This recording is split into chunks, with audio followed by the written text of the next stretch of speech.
Calm down. Welcome to Penguin Live, where we give you the freedom to sit back, relax, and if you feel like it, learn magic in your underwear. So, not you, Butch. Put your pants back on. What is wrong with you? You're gross. It's gross. Let me tell you just a little bit about who we have tonight. I've got a list. Check these out.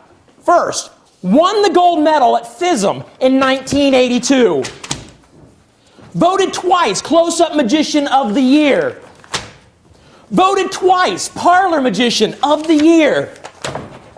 He's known worldwide as the Magician's Magician. Voted twice Lecturer of the Year.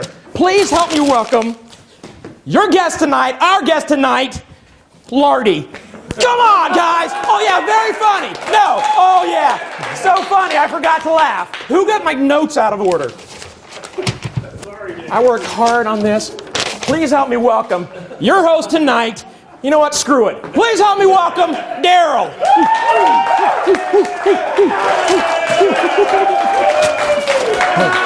All right. Oh, God. Oh, my God. Wow. Man. That's a lot of pressure. But I feel good. I'm thrilled to be here. Thank you, one and all, for showing up.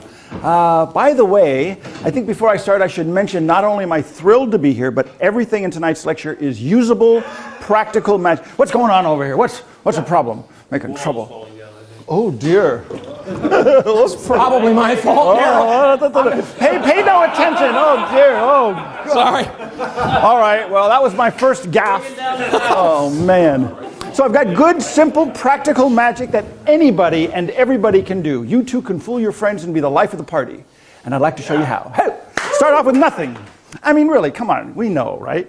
Anybody can go to the magic shop. They could buy a tricky prop that does a tricky trick, and then they call themselves a tricky person. They get professional business cards. Magic. To me, this is the same thing as a musician who goes to the music store. He buys a player piano, he pushes the button, and then he gets business cards printed. Musician. It's like it doesn't really work that way. I think, rather than using tricky props, I prefer to think of myself as a magic minimalist. Huh? All right. What do the rest of you think? No, the idea is I try to extract the maximum amount of magical effect from the minimum amount of ordinary objects. With that said, see how I just kind of, with that said, to the untrained eye, this probably looks like just a piece of rope. But I prefer to see this as what I call the rope of mystery. Ooh, I know, that's how I felt first time I heard about it. Watch closely, every move a picture. All you have to do is take the ends. Now, I'm going to do this very slowly. I do not want you to believe it's the quickness of the hands that deceive the eyes. No, that's that other guy. I do this very slowly in a manner so as not to confuse. I just twirl the ends around each other, blow gently. That makes the ends very, very soft. Hey, I'm working here. How you doing? Makes the ends very easy to remove. Yeah, you are not laughing now, okay? All right then. Now I've got a piece of rope with no ends. But I'm no fool. I know where the ends are. Yeah, I got your ends. Right here. All I've got to do is squeeze like this, turn the inside to the outside, and of course vice versa. That puts everything back the way it was at the beginning. Ladies and gentlemen, the rope of mystery.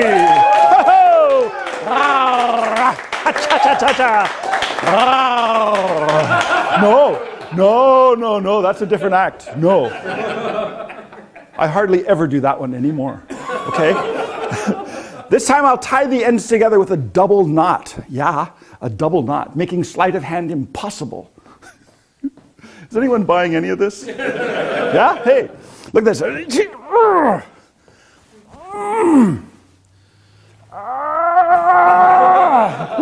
All right, just want to see if you're paying attention. What this does is gives me a loop or a circle of rope. If I cut the rope any place, of course I would have two pieces. I don't have any scissors, but that's okay, because I am a professional. I can fake it. Whoa! No, thank you. Hop around the room and sound like a crowd. Ha-cha-cha-cha-cha-cha. Normally what I do is I cut the rope exactly opposite from the tied ends. This way both lengths would be exactly identical. But as you can see this evening, I'm a little off. La, la, la, la, la, la, la. So for you, I'll take the first end like this. I'll put the second end where the first end used to be, then I say the magic words. Con cuerdos cuadradas por llenos de recetas imigración. The ropes go back to the original condition. Ladies and gentlemen, the rope of mystery. Oh, baby. Wow. Now here's a little something you can all go home and try. Well, yeah, you could try it. It's not going to work. But you could try it. Just get a piece of rope. Any length will do. Fold the rope in half. If you do that, the ends will be together on one side, but opposite the ends will be the middle. Thank you, and good night. Thank you very much. Now, how much would you pay for a rope trick like this? Wait, don't answer yet, because there's more. I'm going to make the ends change places with the middle. There are two ways to do this. That's not my preferred technique.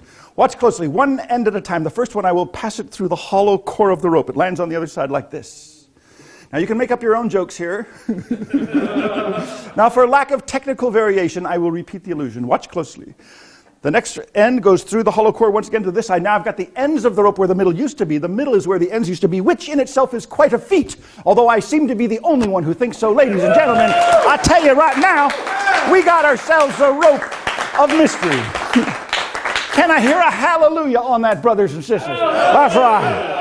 That's right, my friends. You got to praise the cord. Some of these I do just for myself. Now, usually when I do this, after the thunderous applause finally subsides, there's usually someone from this general area here who seems to think this is a piece of phony, fake magician's tricky rope. To those people, I simply say, ha! I laugh on you. This is not phony, fake magician's tricky rope. No, it is not. I got that stuff right here. This is ordinary rope. In fact, you can check this out yourself. Just take a look at that. Pull on it. Make sure it doesn't stretch or shrink. It's ordinary rope, the kind you can buy from any magic store. Yes. Now this stuff, I can't let you see this. This is special. Well, here, you can look at a little piece here. Just check that out. And really pull on it. Make sure it doesn't stretch. It doesn't shrink. It's good, strong, solid rope. Now, if you know the secret of the magic rope, but only if you know the secret, you can take a piece of rope like this, tie a knot in the middle like that. You can take that knot and squeeze it. That creates the illusion that the knot disappears. Actually, the knot does not disappear. No, it's still there. It's just that it's very, very small. And it's hiding on the inside. Now, you can't see it, but you can feel it right there. There's a bump. But rather than take the time to let everybody feel my bump, what I'll do instead is give it a little shake like this. That reforms the knot from the inside out. Ladies and gentlemen, another satisfied customer right over here. What the hell going to say myself? What the hell going to say myself? Yeah, you might want to check that out. Who among you has the big one? That would be you, sir. Have you examined it yourself? Oh, yes. And would you say, in your own professional opinion, that that's an ordinary piece of rope? Oh, yeah. Ladies and gentlemen, you heard it yourself. Would you please toss that rope to me, if you'll be so kind, on the count of 3? That's okay, I'll get it. Oh. A good, strong, solid piece of rope. How about the little piece? Is that okay? Little piece? Okay. 1, 2, 3? Huh? Okay. Please, by the way, notice that these ropes are different lengths. I know, normally I don't have to mention this, but sometimes I perform this mystery for a crowd that has been drinking. Sometimes the audience does not notice. I might as well tell you now, if you do not notice the fact that they are different lengths to begin with, what I'm about to show you would be even more pointless. 2 different lengths. In fact, all 3 are different lengths. May I? 1, 2, 3. Perfect. Just like we practiced. 3 different sized pieces of rope. What to do? What to do?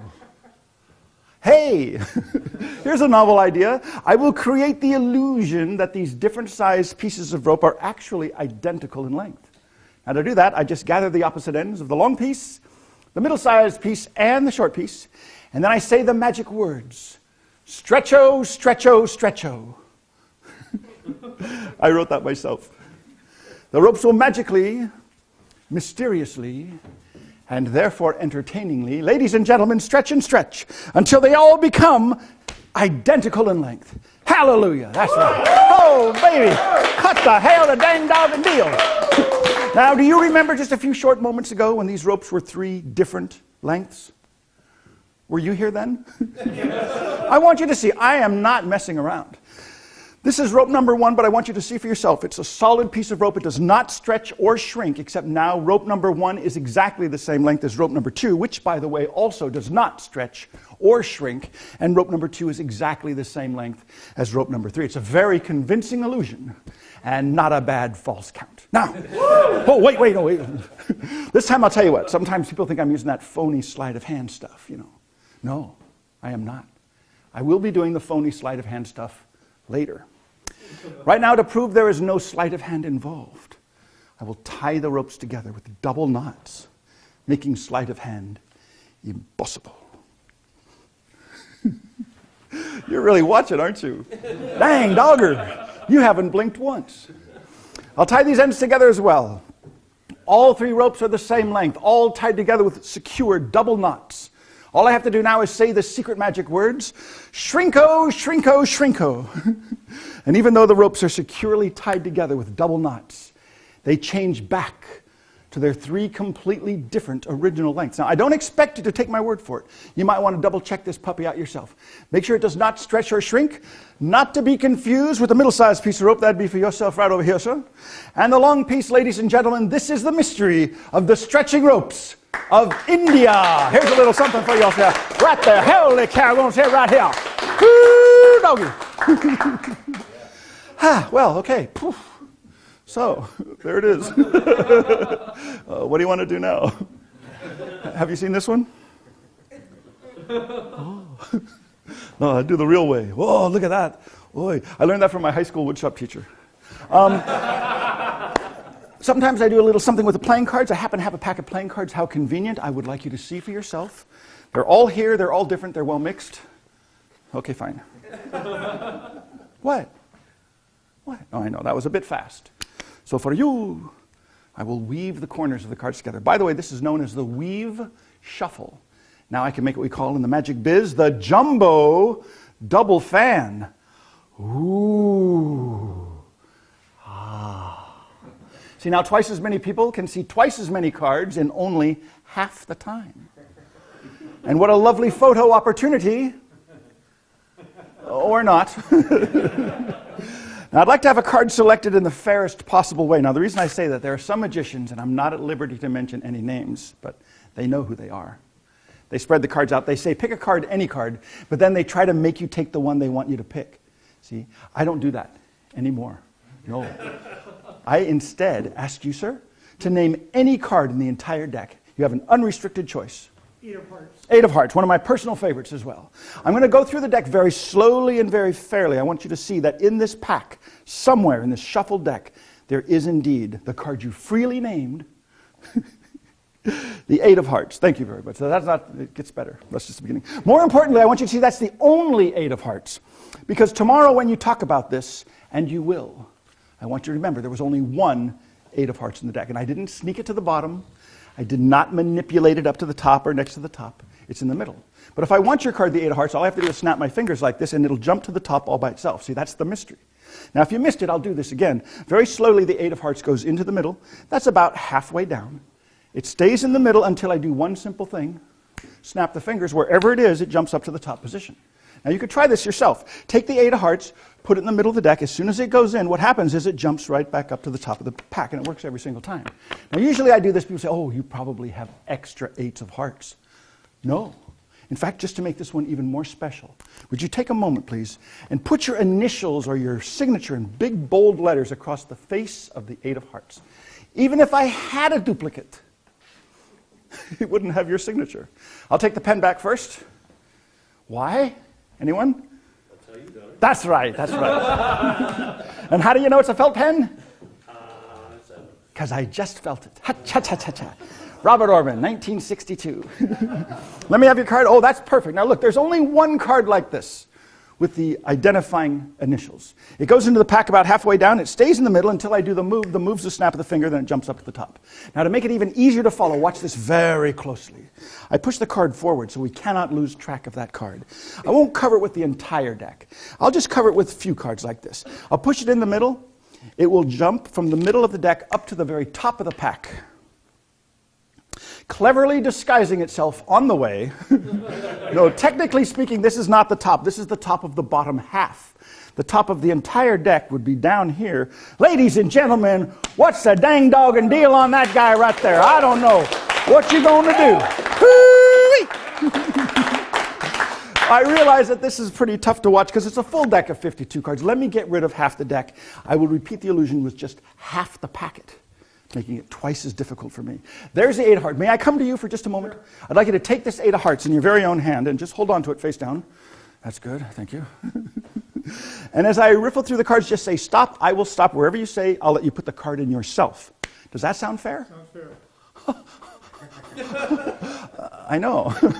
That's all right, I'll try it anyway. Now make sure your initials don't rub off, so make sure, feel that. On the other side, feel it. Make sure it doesn't rub off. Turn the card over, rub it with your fingers, the initials come off? They do not. They do not, good. Just call out stop. Stop. Face down, just like we practiced, that's good. Now watch, I do nothing. And yet, I do it well. I love the Spanish magicians. The Spanish magicians, they are so passionate. Rojo, rojo, rojo, negro, negro. Your card is lost in the deck. It's not on the bottom. I didn't sneak it up to the top. It stays in the middle until I simply snap my fingers. Then it jumps up all by itself. Now you can go home. Yeah, I know. That's what I thought too. Let's just give it up. I'll tell you what. I'm going to let you do everything. Watch closely. It really does go in the middle. That's about halfway down. As soon as it goes in, it comes up to the top. And it works every single time. Now, would you cut off about half the deck yourself? Just lift off about half the packet. You cover up the 8 of hearts yourself. You take all the cards in your own hands, and you snap your fingers. That was good. Will you turn over the top card, let everybody see? If it worked, bow to your thunderous applause. Ladies and gentlemen, holy hallelujah. Hey, that was a good job. Just don't tell anybody how you do it, okay? We keep that part a secret. You know what? Even half the deck, that's too many cards. That's too confusing. Let me make this a little bit easier to follow. I will eliminate a few more cards. I'll eliminate these. Now, truly, this is as few as I can use and still be able to place your card into the middle of the deck. It's a very thin deck, I'll be the first to admit it, but it does go in the middle of the pack until I snap the fingers, then of course it jumps up to the top. Now do this again. There's the 8 of hearts, your card with the identifying initials. It goes in the middle of the deck. Very thin deck, but it goes in the middle until I snap, then it jumps to the top. Now sometimes I make this even more difficult for myself. I put the card not in the middle, no, on the bottom. Much more difficult. It's got to go through 2 cards, but it still works. In fact, may I come to you? Put your hand out like a little table, nice and flat. That's perfect. Watch your card, the 8 of hearts. It goes face down onto your hand. I'll cover with these cards. I'll even spread them out. Just by snapping the fingers, your card jumps from the bottom, through the middle, up to the very top. And it works every single time. Oh, good job. Well, you know what? There's only 2 ways that this can be done, really. Does anybody have a long piece of rope I could borrow? Did you bring one from home? May I borrow that for just a moment? Just toss that to me on the count of... There's really only 2 ways that this could be done, or 2 categories of methods. One is it could be a trick. Maybe beforehand I had you initial a duplicate 8 of hearts. Now we know that's not true, but there might be some suspicious people. So just for fun, I would like to have this passed around to various members of the gathered multitude for initialing as well. Would you put your initials on that and then pass it down? Would you do the same thing? Pass it to someone behind you? We'll get 20 or 30 people to put their initials or their signatures or their lucky number, Visa number, anything on the face of that card. Another way this could be done is maybe there's sleight of hand involved. Yeah, what if there was sleight of hand? Like palming or something. Yeah, I'm not going to make sure. I know what I'm going to do. I'm going to wrap up the entire deck with a piece of rope, making sleight of hand absolutely impossible. Now, I know this is impossible because I've tried. Many have tried, and several have been seriously injured in the attempt. It cannot be done. So I'm tying the deck like this. The card has been signed. Where's the card now? In fact, may I have the pen back and the card? Oh, and just for fun, I have an idea. Oh, my eye. Turn the card face down. Yeah. And initial here, would you put a mark on the back side near one end, like maybe the upper end? Some kind of a crazy mark would be good. Now think about this. The card's marked on the front by what, 10 or 20 people. It's been marked on the back. Oh, a little love heart. Isn't that the sweetest little thing you've ever seen? And look at that. There's no way to have a duplicate of this card. But I know some people are suspicious. So would you mind doing me, tear off a corner? That's proof. There's just no way. Tear off a corner and keep it as a gift. That's good. That's real good. All right, watch very closely. There's the card initialed by many of your own kind. And marked on the back, the corner's torn off. There's no way to cheat. Now watch closely. It does go in the middle of the deck. That's about the middle. Now it doesn't have to be exactly the middle, but that's pretty darn close, wouldn't you say? That's the middle of the deck. It truly goes in. I do nothing. It's going, oh, not yet. Oh. I know, I like to milk it for all it's worth. Look, all I have to do is snap my fingers. And look. There seems to be a very special card on the top of the deck. If I pull it up just a little bit, you can see, oh, there's a mark on the back, there's marks on the front. In fact, there's many marks on the front. And if you'll check it out, make sure that corner fits, and does it indeed? Ladies and gentlemen, that's a little something we call the ambitious card for your entertainment pleasure. Oh, baby, oh, baby. Thanks for your help. And this is a free gift for you. Now, I realize there's a fine line between souvenir gifts and trash. But if it's all the same to you, we'll stay on the souvenir gift side, shall we? That'll be good. Well, now it's time to explain how some of this stuff is done. And just so that I don't forget anything, I've taken the liberty of making some notes. Oh, this is good. What do you think? You think we should start with the ambitious card? Why not? Let's do that. As long as the stuff is out. There's so many ways to do this trick, it's not even funny. Someday somebody should write a book or a DVD and call it the Ambitious Card Omnibus or something. This is a gimmick. We'll talk about that a little bit later. Okay. Nice thing about the Ambitious Card is you can make the routine as short or as long as you want. Sometimes I'll do it 3 or 4 times and I do the bend or something and that's the end of it. Other times, when I'm having more fun, you can play with it a little bit more and lengthen the routine. Now for this trick, all you need is a piece of rope and a regular old deck of cards, and for the big finish, but only for the finish where you wrap the deck with rope, that uses something special. It's a gaff. What it is half a deck thick. So they're not even glued together. It's even better than that. The holes were drilled through them, and they were sewn together with thread. So this way they have a little bit of give to it, and that's a nice thing. I tape the card like this and like this. So what it is every card, imagine this. Imagine you have about 25 cards. If you cut them straight in half, that will make a straight line through them. But you don't cut it straight in half. What you do is you cut it not at an angle. You bend the cards first, so the cards are beveled like this. And I don't know why I'm telling you this, because it's really so ridiculously time-consuming to make it yourself. You'd be better off buying a professional one by one who deals in professional magic quality props. I have a few left. Oh, no.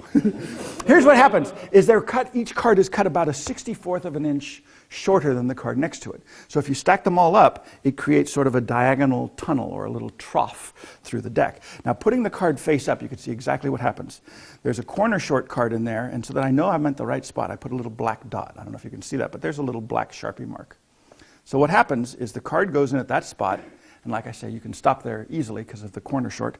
When it goes into the deck, it looks like it's going straight in, but it's going through that little tunnel, and it's automatically coming right up to the top. So it's easy to go from the middle to the top. It just goes through the center. So this gimmick, half the deck thick, goes into your left coat pocket. You're going to switch it in way early. You're going to be so far ahead it's not even funny. So first thing you do is you have a card selected or named. I usually have somebody name a card. And my justification for going through the deck is to show that there's only one of that particular card. Let's say you pick the Queen of Hearts, one of my personal favorites. I would go through very slowly and fairly, let the audience see. Now that's close. That's the Queen of Clubs. But we're looking for, let's do the Queen of Spades? Queen of Spades is good. That's one of my personal favorites. Beautiful card. So you go through until you find whatever card they named. And hopefully it'll be somewhere near the middle of the deck. If it's not, don't worry about it. But you find it, And as you show that's the only one, you have a reason to continue to the pack. You take that one card, in this case the Queen of Spades, you cover it with the last card from the spread here, the Five of Spades, and secretly underneath your fingertips pull the Queen of Spades, the card they named, underneath the spread. This is called like a cull. And then you continue to show there's no extra Queens of Spades until you get to the last two cards. I like to show those and put them on the bottom. So what that does is the Queen of Spades has been culled to the bottom. When you add these to the bottom, the Queen of Spades, the chosen card, is now third from the top. That's where I want it to be, third from the top.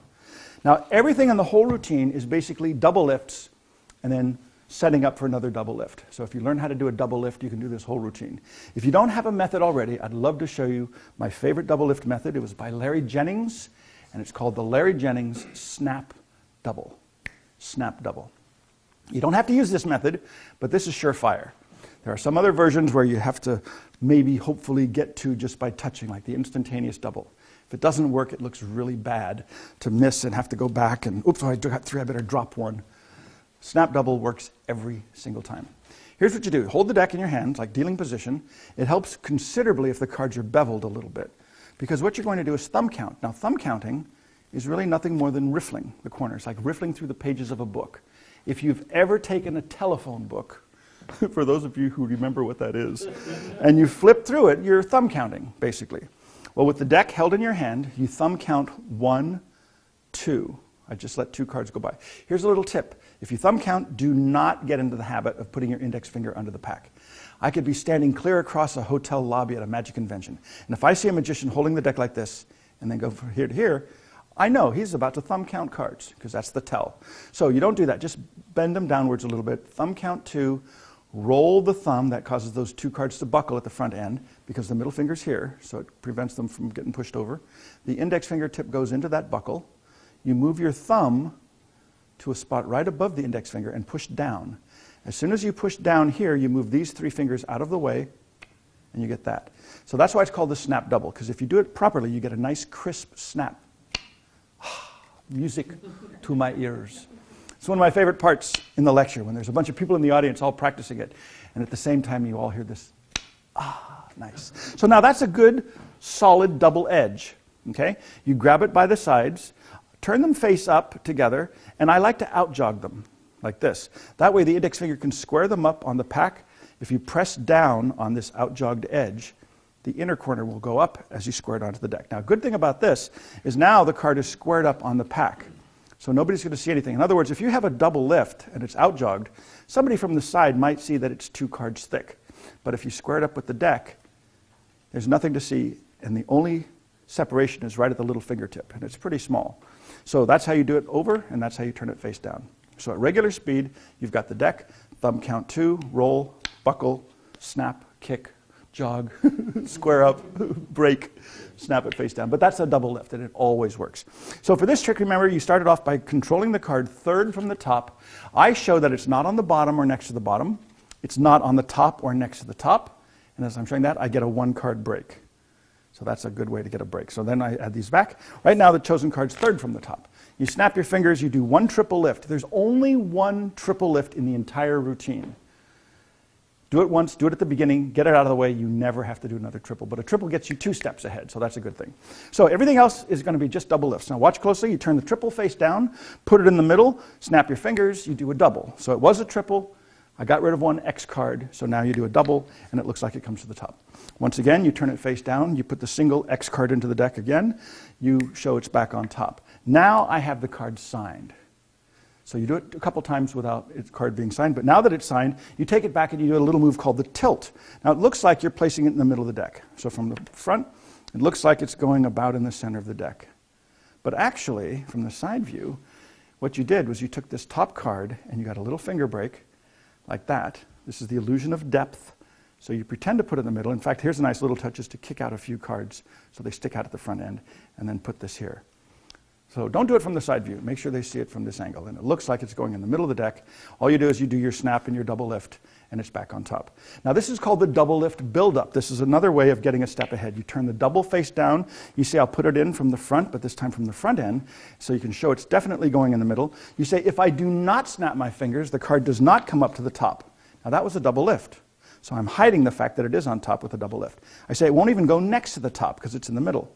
That's the single card, that's the double card. The single card goes under the double card, flip everything face down. That puts the ambitious card second position again, which means if you snap your fingers and do the double lift, it looks like it's back on top. So there's so many ways to get another step ahead. Eventually, you do this. Here's the switch, how you get the gimmick into play. You turn the double face down, you out jog or up jog the top card, which is the indifferent card. You say, I won't cover it with all of these cards. You pull out about 3/4 of the cards from underneath. Remember, the ambitious card is actually here on the top. You say, I cover it up with just a few. So you pull out about 3/4. You put about 1/4 of the pack or 1/3 of the pack from the bottom to there. The chosen card is actually here. You put those off to the side. You say, I push it in, I snap my finger, it jumps to the top of the deck, cleverly disguising itself on the way. And that's good for a yuck. And remember, my friends, yucks are bucks. Okay. Now, that's good misdirection, though. See, this is what we're going for, the misdirection. I say it's on the top of the deck. Well, that's not the top. That's the top of the bottom half. The top of the deck is over here. Very strong misdirection. As soon as you turn that card over, everybody's going to be looking there. That's what you want. Here's the switch. Normally what I do is I take the deck out of the box, quite honestly, and I put the box in my right coat pocket. I didn't do it this time because I forgot because I was having so much fun. It's better to have it in your pocket because the misdirection for the switch is this. This is half the deck, face down.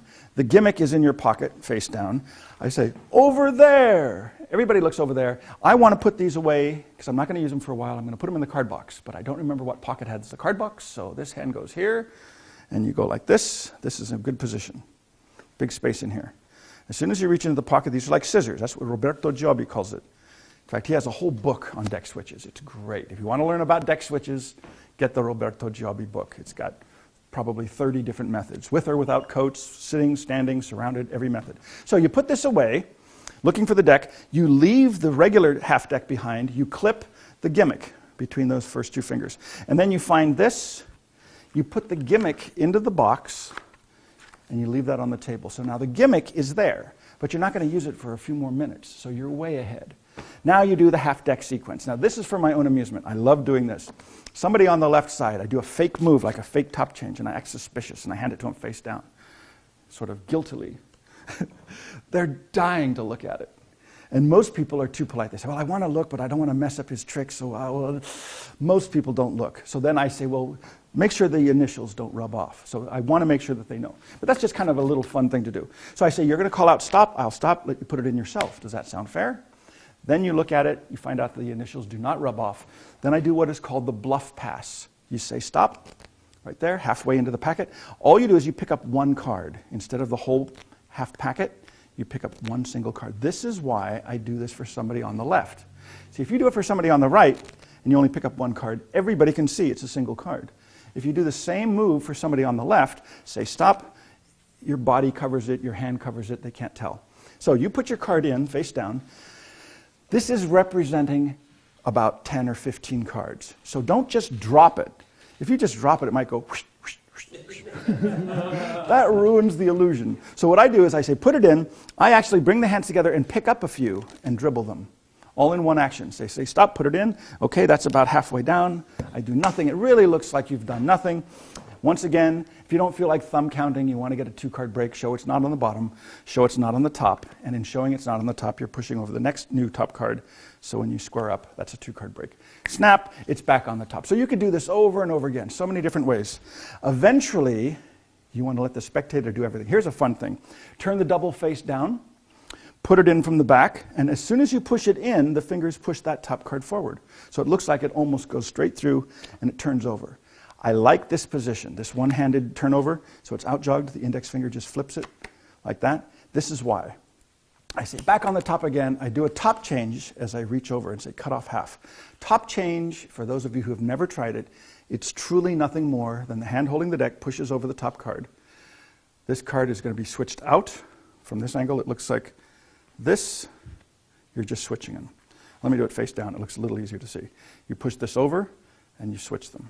I mean, that's all the top change is. But the misdirection is pretty good because you just did this thing. You said boom, boom, boom. It comes back up to the top. And then you go to this person. You say, would you lift off a small group of cards? The spectator takes a group of cards. The spectator puts it in. The spectator covers it. The spectator takes the pack. The spectator snaps their finger. The spectator turns it over. It looks like everything happened in the spectator's hand. And this is a good thing. Now you're ready to do the 3-card sequence. You say, well, to make it a little easier to follow, let me eliminate a few more cards. So I look at this card. Whatever the ambitious card is, I try to find 2 very good contrasting cards. Since that's a black court card, I'd like to use red number cards. So now there's only 3 cards. The rest of the deck goes into the box underneath the gimmick. So the gimmick is still on top in the box. Now the 3-card sequence is easy. It goes in the middle. Well, if it's in the middle of a 3-card packet, technically it's second from the top. So you square it up, you do a double lift, which is really easy with 3 cards. All you have to do is take the bottom card with your little finger and pull it away. That's called the pinky pull down. So if you pull 1 card away from the bottom of a packet of 3, you're left with 2 cards. So that looks like it rises to the top. Do the same thing again. Turn it down. Now it's the indifferent card that goes in, because remember that was a double. You snap your fingers, it looks like it jumps back up to the top. Now you say, to make it more difficult, I'll put it on the bottom of the packet. So here's what you do. You put a double onto the bottom. So that actually puts the card in the middle. Snap your fingers, and it's back on top again. This last part is the most fun. You have the spectator put their hand out on the table, or just out. You turn the double face down. You lay it in the spectator's palm. These 2 are squared up, so you say, and I'll even cover with these. In fact, I'll even spread them out. Don't spread them until after they're face down. And do that. So leaving everything spread. They know it's on the bottom. You snap your finger. Apparently it passes from the bottom through the middle to the top. And that's a clean sequence. Now from here, you're ready for the big finish. You've already got your gimmick in play. You get your rope back if you're doing a rope trick, or just pull out from your pockets. Here's what you do. You have this card signed by many more people. The more people, the merrier. It's actually pretty fun to have it signed by 10 or 15 people. While that's being done, here's the gimmick. This is the end where you stick the card in. So there's a little card that's about 2/3 of the length here. I just cover that line first with a rope. And then you can take all the time you want to wrap it, as many times as you want. In fact, you can use a smaller piece of rope, or you can wrap it 2 or 3 rope thicknesses thick, and you tie a knot. All the rope does is it hides that little tunnel from the side view. So this deck, half of the deck has got a tunnel in it, the other half is regular. It looks like there's no way you could cheat. Make sure, here's a hot tip. Make sure you put it in at the right end. Only one end has got the corner short. So if you wanted to, sometimes I won't put it exactly in the middle. I'll have it offsided a little bit. So one end is bigger than the other end. That doesn't matter. But you can look at it and you can see that there's a little ridge. So that's where the short corner is. Riffle to that. I double check by looking for that black spot, so I know I've got the right spot. If you don't put it in the right spot, it's not going to go through the tunnel. So that's important. It goes in, but once it's in, this is great. You are completely finished with all the dirty work. And from the audience's point of view, it looks like you have done absolutely nothing. They see their cards signed on the front, signed on the back. One more tip. If you tear off the corner, and if you have them sign the back of the card, have them do it at one end, and it's the signed end that goes in first, because it's going to be the signed end that comes out first. So put the signed end or the torn corner end in first. Push it in. Now you can push it in like this, but as soon as you see it start to peak, here, and I could see it, but I hope you can't see it. If you keep the deck tilted down, they'll see it actually arrive, and you don't want that. So just turn it like this, push it in with your hand, do this, snap your fingers, turn it around. They will see the initials or the signature on the back. They'll see the torn corner. Now you pull it out a little bit, and you say, take a look, is that it? And that's the end of the entire gold medal winning routine for your entertainment pleasure this evening. Oh, man.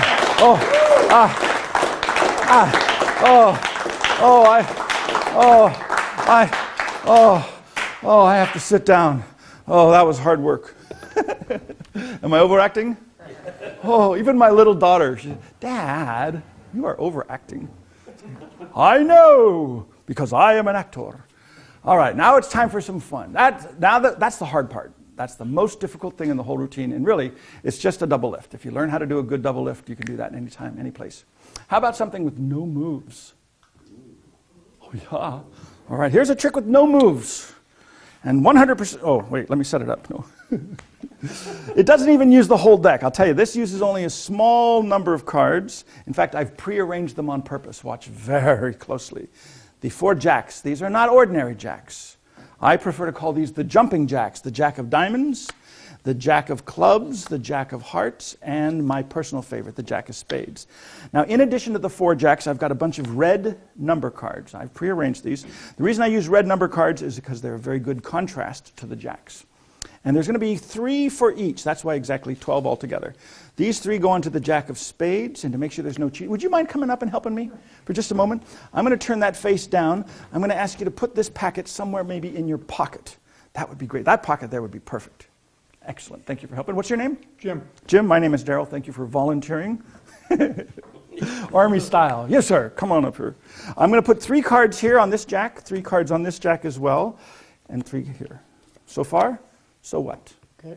Now, if I was to do stuff, you might think I'm doing stuff.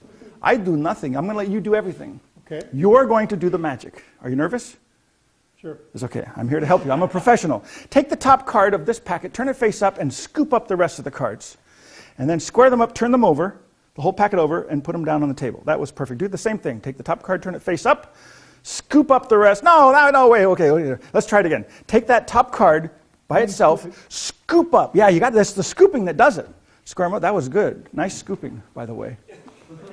Now, here's the most important part. Wave your hand, your right hand, mysteriously over the face-down packets. Nice. Oh, that was a good touch. And now pass it mysteriously over your pocket. The mystery is complete. That's it. Give those cards a little bit of a spread, if you don't mind. Each packet has 4 cards. Spread, spread, spread. Turn that face-down card face up. Holy cow. Turn that one face up. Holy smokes, what's the dang dog deal here? Turn that face up. Where, oh, where could those jumping jacks be? You, sir, if that is indeed your real name, reach in your pocket, pull them out, spread them out, let everybody see. Ladies and gentlemen, the mystery of the jumping jacks. Thank you for your help. How about another warm round of applause for Jim? That's right. Woo, dog. Does anybody recognize this trick? It was $100. And this was way back in the old days, like in the 30s. Mac McDonald used to do this. It's a wonderful version of the assembly. I've added a few things which I'm going to share with you in the explanation to make it even nicer. The thing is the jacks are ordinary. Most of them. Some of them are what we like to call special. These are double-faced cards. And I love using jacks, not only because I call them jumping jacks, but it's a good contrast to use the red in different cards. So first, let me tell you the entire setup, and then I'll show you a couple of extra touches. On the opposite side of the double-faced cards, there are red indifferent cards. Those 3 red indifferent cards, in this case the 9 of diamonds, 7 of diamonds, 6 of hearts, are placed on top of the pack. So those 3 are here, all right? There's 1, 2, 3, 4, 5, 6, 7, 8, 9 extra red number cards. They're valued 5 and higher, between 5 and 10. Here's the setup. These 3 jacks, diamonds, clubs, and hearts, the regular jack of spades goes with the 3 gimmicks, and those are on the face of this packet of red indifferent cards. And on the bottom are the other 3 regular jacks. So there's that, there's that. Don't forget, these 3 cards on the face of the entire deck match the opposite sides of the double-faced cards. And I put an ace of spades there just to block that off, so I know when I'm getting close to the stack. That's the setup. You could do the trick exactly as we did in the demonstration, where you lay them out, but you let the spectator make the jacks vanish, and you let the spectator find them in the pocket.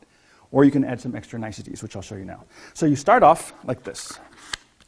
Pull the deck out of the box, leave the box on the table, spread through the pack till you see that ace of spades, cut that so it's at the bottom of the packet, put these cards in your right coat pocket. Right coat pocket. All right. Now you show the jacks. Now don't forget, 3 of these are double-faced cards. 1 is a regular jack, the jack of spades. But if you square them up and say, quick little mystery with the jack of diamonds, nobody's going to say, hey, how come that jack of diamonds has a red back? You don't have to do this frustration count if you don't want to, but it doesn't hurt. So it looks like they're just 4 jacks, but these 3 are double-faced. Now, I say, in addition to the jacks, I have a bunch of red number cards. When I say a bunch, I don't say how many, I just say a bunch. I take 3, 3 more, and then I push over 2 more. If you go any further, it looks very bad. So do not even do that. But when I spread these, I in-jog this one, Okay? Now, square them up, turn the whole packet face down. What was in jugged, you lift up on it, and you get a little break. So what that gives you is it gives you a break at 6 cards. So once again, 4 jacks and a bunch of red number cards. That's 3 more. You do this, in jug that one, square them up, turn them over, lift up on it. Now, you don't have to do this. This is all bonus material. If you don't feel some of these shows are necessary, please feel free to leave them out. But if you can do it, and if you can do it deceptively, absolutely keep it in. So here's what I do. I say each of the cards, the jack of spades, I'm going to place 3 extra cards on top. You do put 3 extra cards on top, but you lie. When you turn them over, you take 1, 2, on the count of 3, you take all the cards above the break. So that's going to be a total of 6 cards altogether. So 1, 2, on 3, they're squared up, turn them face up, hold a little finger break. What you really have is the 3 face cards are red number cards, followed by 3 jacks, the regular jacks. But because they're squared up and there's a little finger break, it looks like just 3 cards. You turn everything face down, and you deal the top 3 cards, which are real jacks. They go on the jack of spades. Right now, the cards have assembled. These could go on a spectator's seat. They can go in their pocket. The trick's already done. Now, I turn this packet over. It's just me. You know what? I just don't want to show the exact same cards a second time immediately.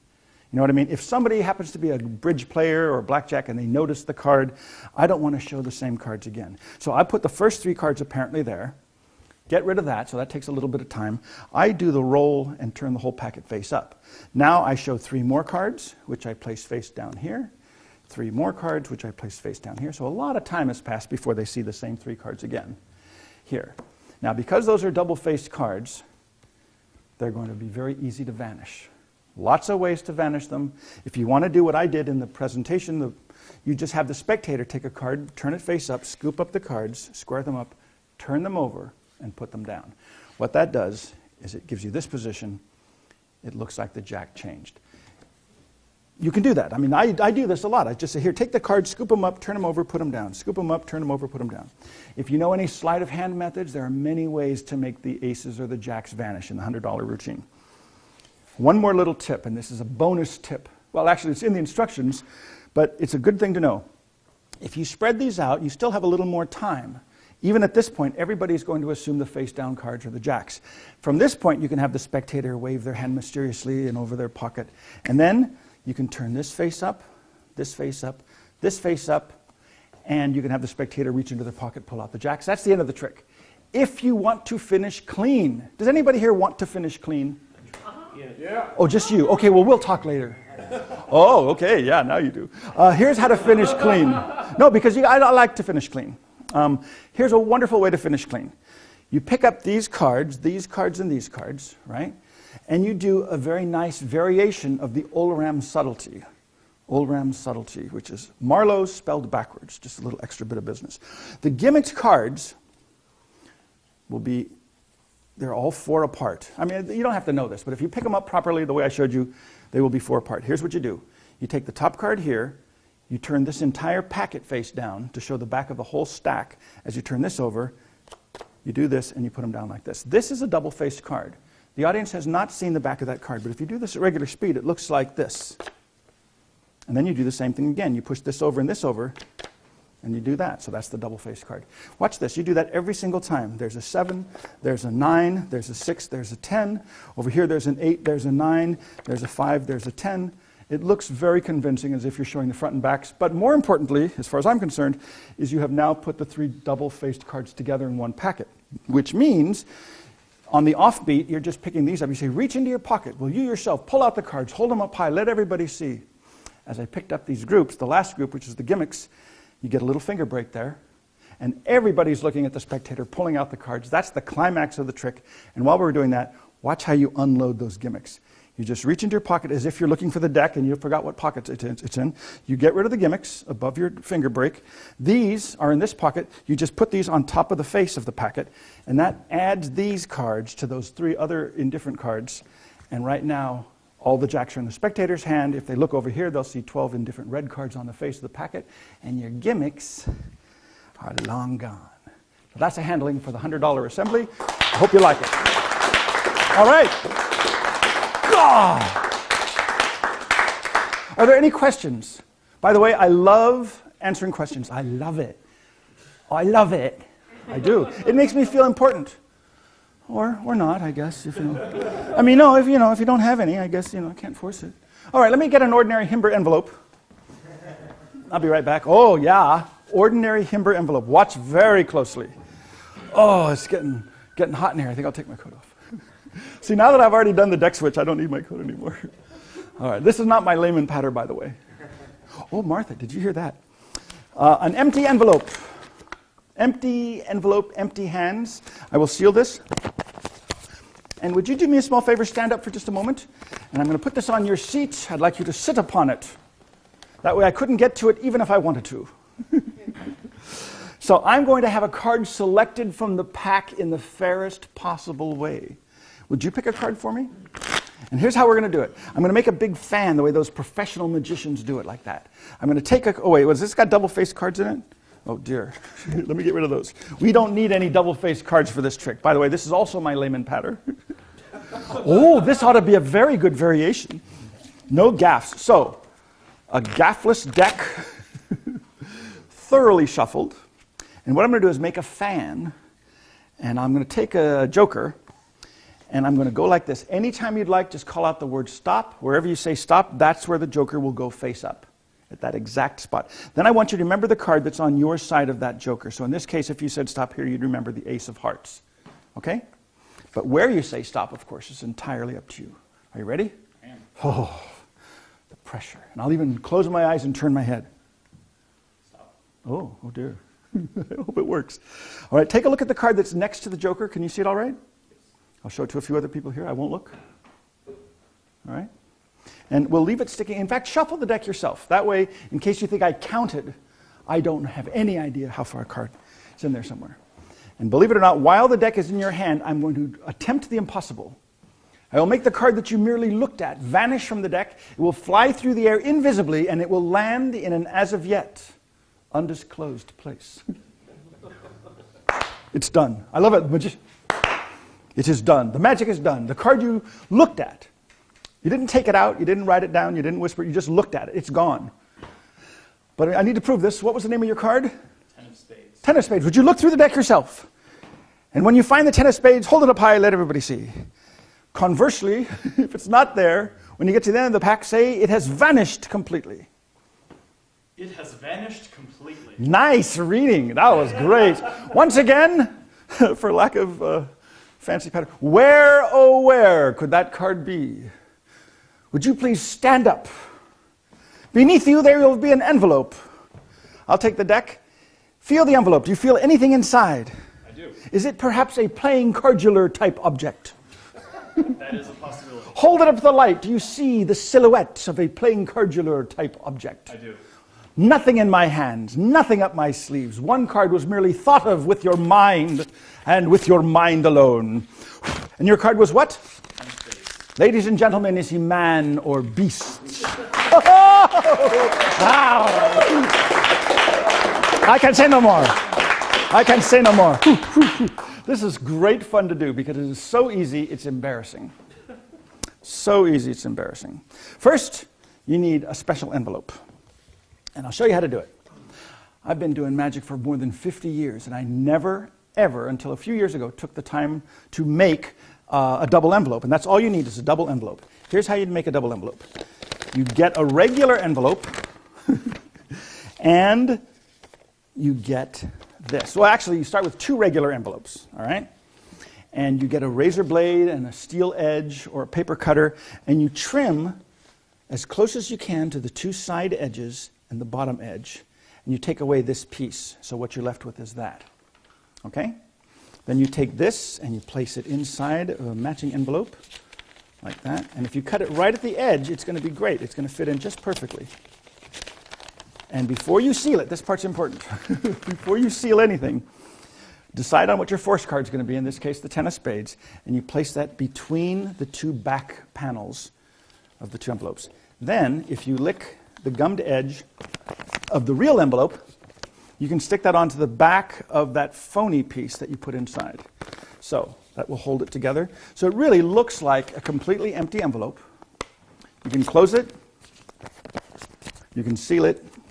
The spectator can sit on it. I don't hand this to the spectator because they would feel it. I say, stand up, you drop it in the spectator seat, you have them sit on it. So there's no chance they're going to feel it. Now, the question remains, how do you force the card and vanish the card from the deck while the pack is in the spectator's hand? That is a good question. Here's what you do. These jokers look pretty ordinary, pretty innocent, pretty standard, but one of them is a tricky joker. And it's not that one, it's this one.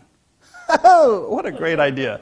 Lubor Fiedler from Austria, he came up with this. That's why it's called the Fiedler Flyer. It was my friend Rich Murata from New York. He was the one that told me you can use the Fiedler Flyer gimmick not only to force a card, because it's in the Tarbell course under the name Surefire Force, because it's a surefire force.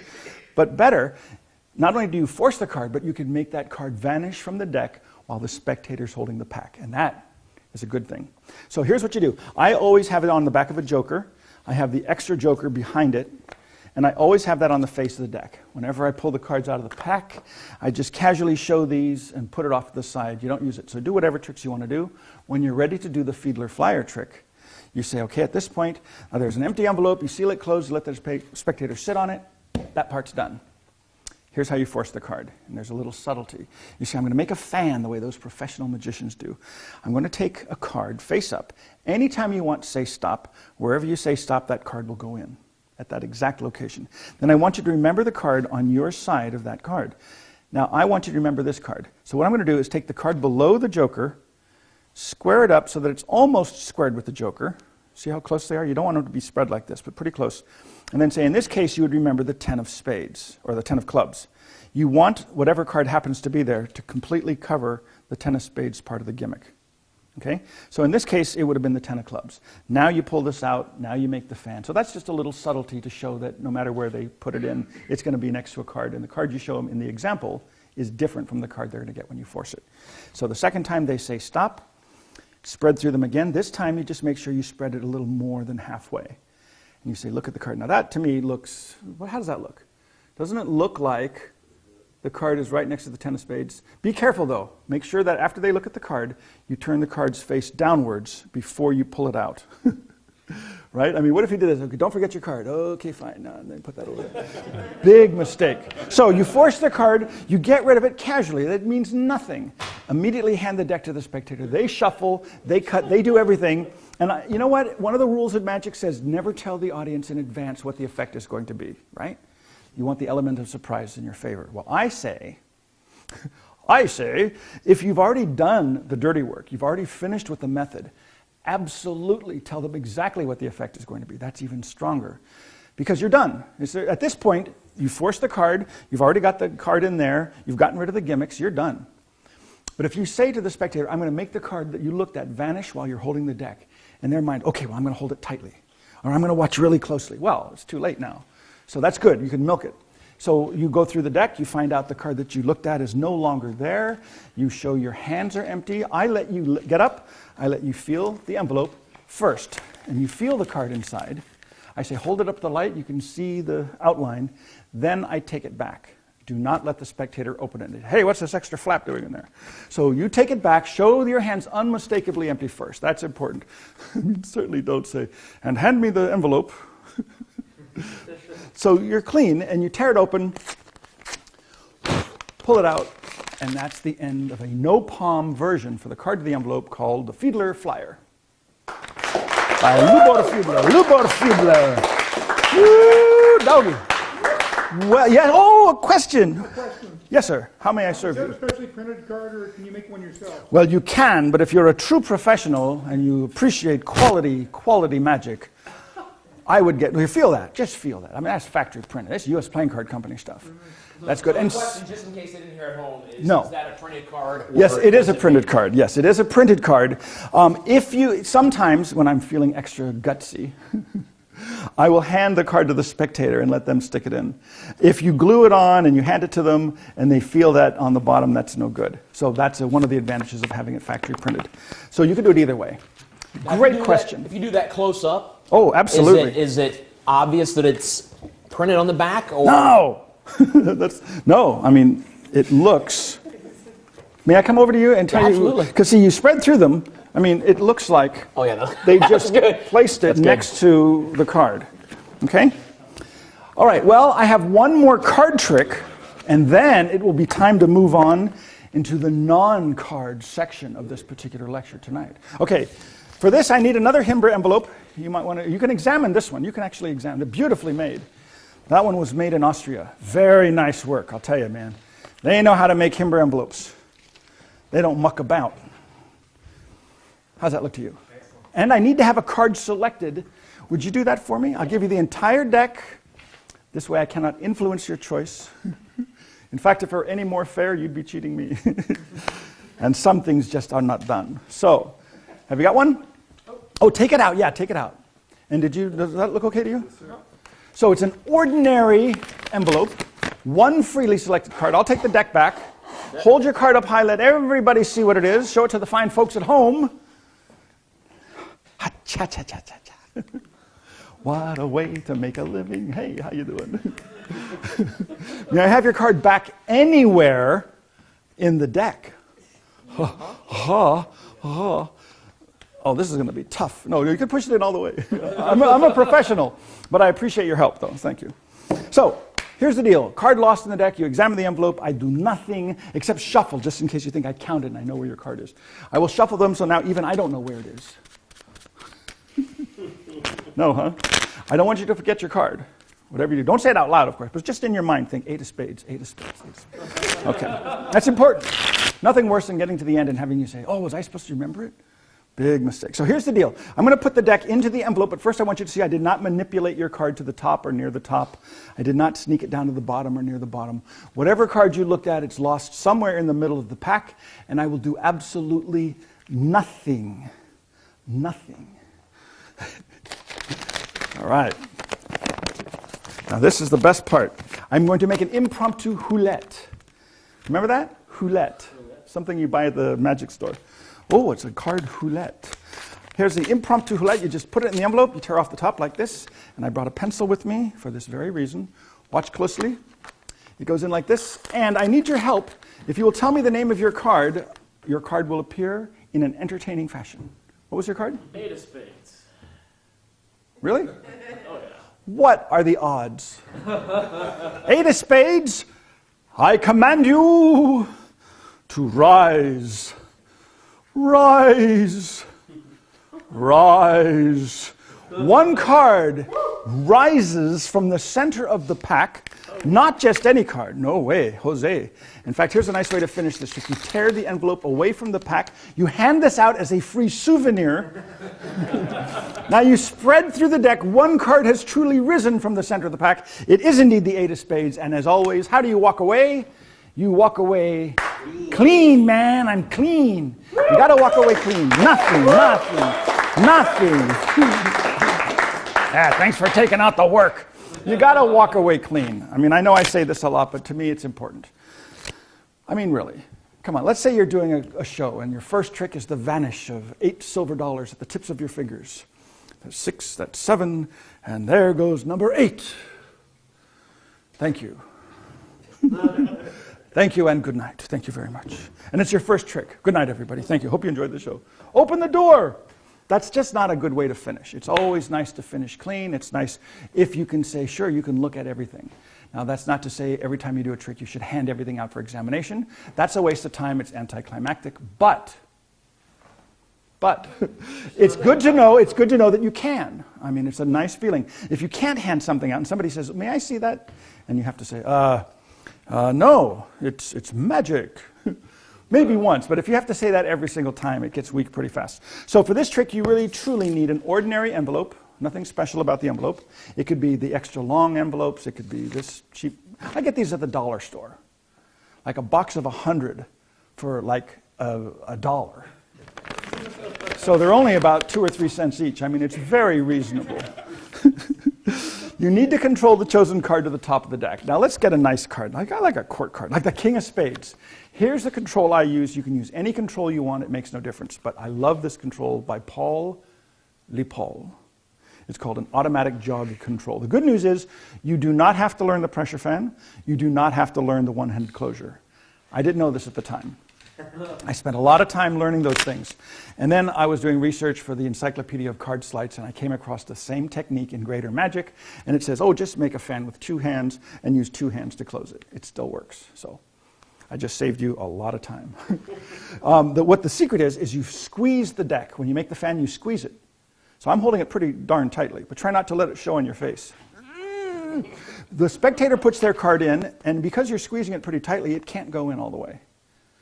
But usually they leave it sticking out, and I make a little joke out of it. But here's what happens. When you pretend to push it in, it's not in all the way. It's hard to tell, but right now it's outjogged about ½ an inch. What's outjogged there will be injogged when you close the fan. It's now injogged, and just with a very gentle shake, if you look closely, you can see that injogged card. It's right there. And it doesn't even need to be this much. It could be considerably less than that. It could be a fraction. Oh, what a man. But you know what? No, this is good. If you do the in-jog, put the deck down, which I think is a lovely touch. As soon as the spectator puts it in the middle of the deck, you push it in, you close up the fan, you put the deck down. If the card was signed, this is a great moment to take the pen back, put the cap on, put it away, roll up your sleeves. If you put the deck down on the table with the card in-jogged, which I highly recommend you do, remember to pick the deck up by the sides, not the ends. Because if you pick it up by the ends, your thumb will push the in-jogged card in. You just messed up. So pick it up by the sides.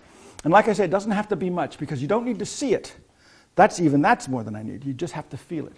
Even with your eyes closed, it's just a little ridge. You lift up with your thumb, you can feel it. It's going to be at the bottom of the upper packet when you lift up on it.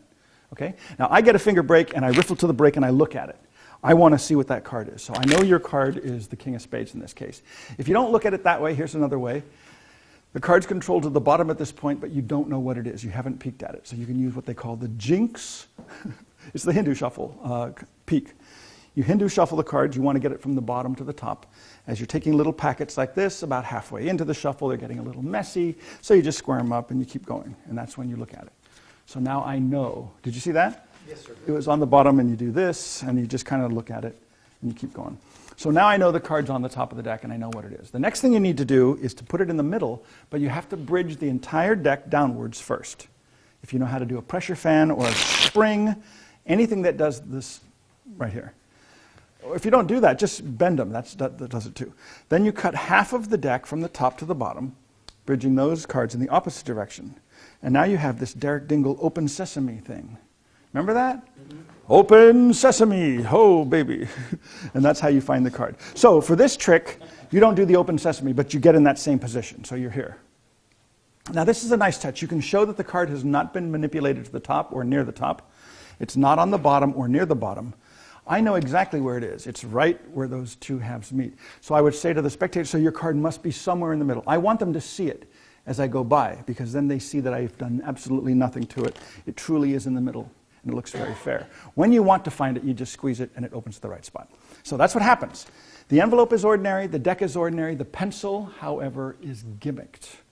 This is a gimmicked pencil made specifically for the rising card in the envelope trick. Unfortunately, these pencils are very, very hard to find.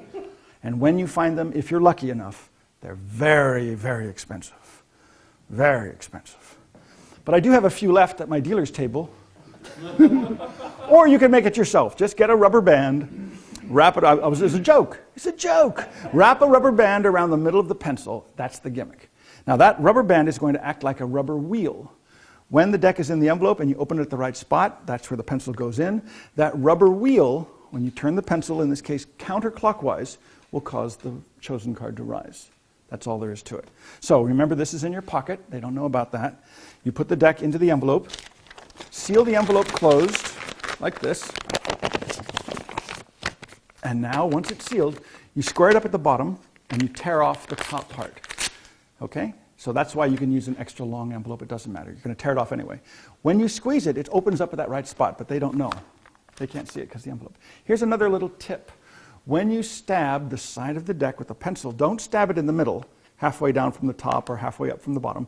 Stab it about 1/3 of the way down from the top, about 2/3 of the way up from the bottom. You want this to be bottom heavy. If it's top heavy, it will topple over, the cards will spill out. It's no good. Heavier on the bottom. Now, if you just turn the pencil counterclockwise, that causes the card to rise. But it looks more mysterious, I think, if you just rock it back and forth. and I command you to rise. If you really want to milk it, get a linking ring and go, oh, look. Or not. I mean, it's your call. But now here's a little thing. If you have 3 cards selected and all 3 are controlled to the top, that's the first one. As soon as you pull that out, you're ready for the next one. Same thing, turn the pencil counterclockwise. That will cause card number 2 to rise. And for the big finish, oh, here's the big finish. For the 3rd card, do not continue to turn the pencil counterclockwise. Turn it the opposite way, turn it clockwise. That will cause the rubber band to cause the bottom card of the upper packet to go up. This will not be the 3rd selection. And the 3rd spectator will tell you immediately, no, that's not my card. You say, oh, well, what was your card? As soon as they tell you, now you turn it the proper way, counterclockwise. That will cause that card to go down, this card to go up. You get a nice little change. And once again, does anybody remember how you walk away? Anyone? That's right, you'll walk away clean. That's all she wrote. That's all she wrote. Woo-wee! All she wrote.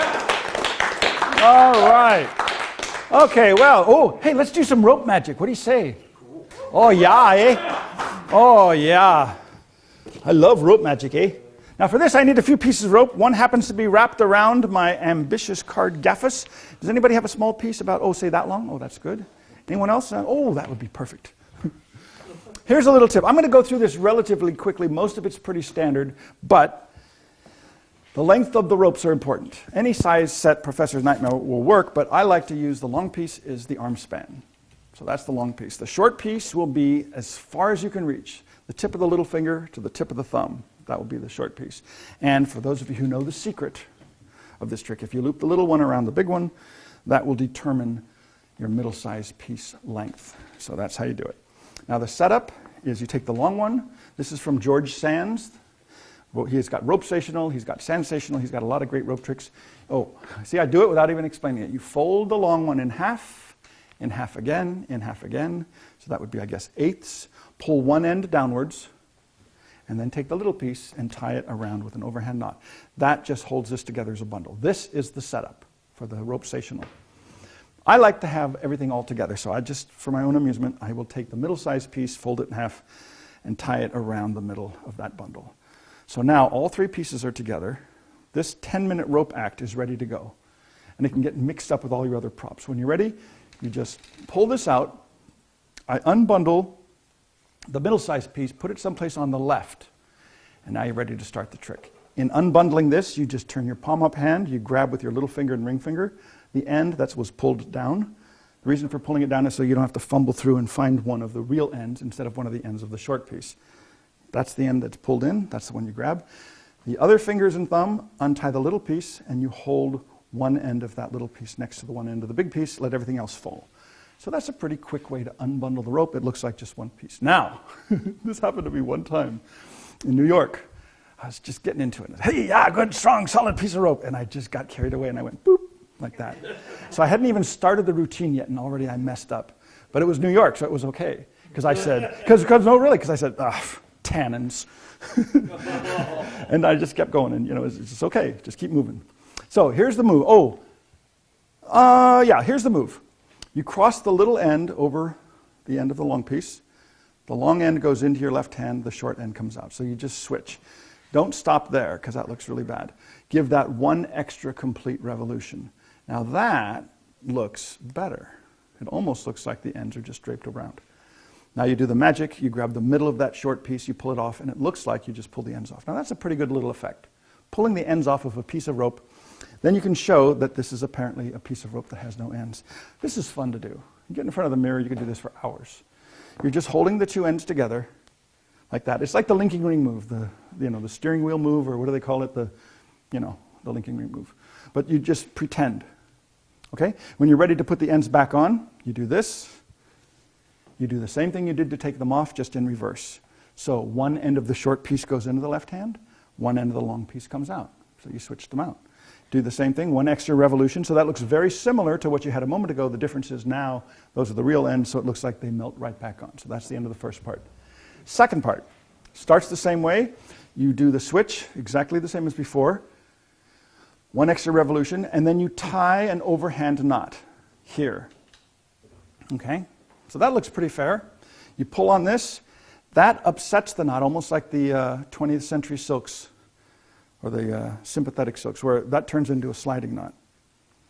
Okay, so you do this, you grab the knot, you bring the knot up a little bit, so you're really just moving these two ends down to about halfway.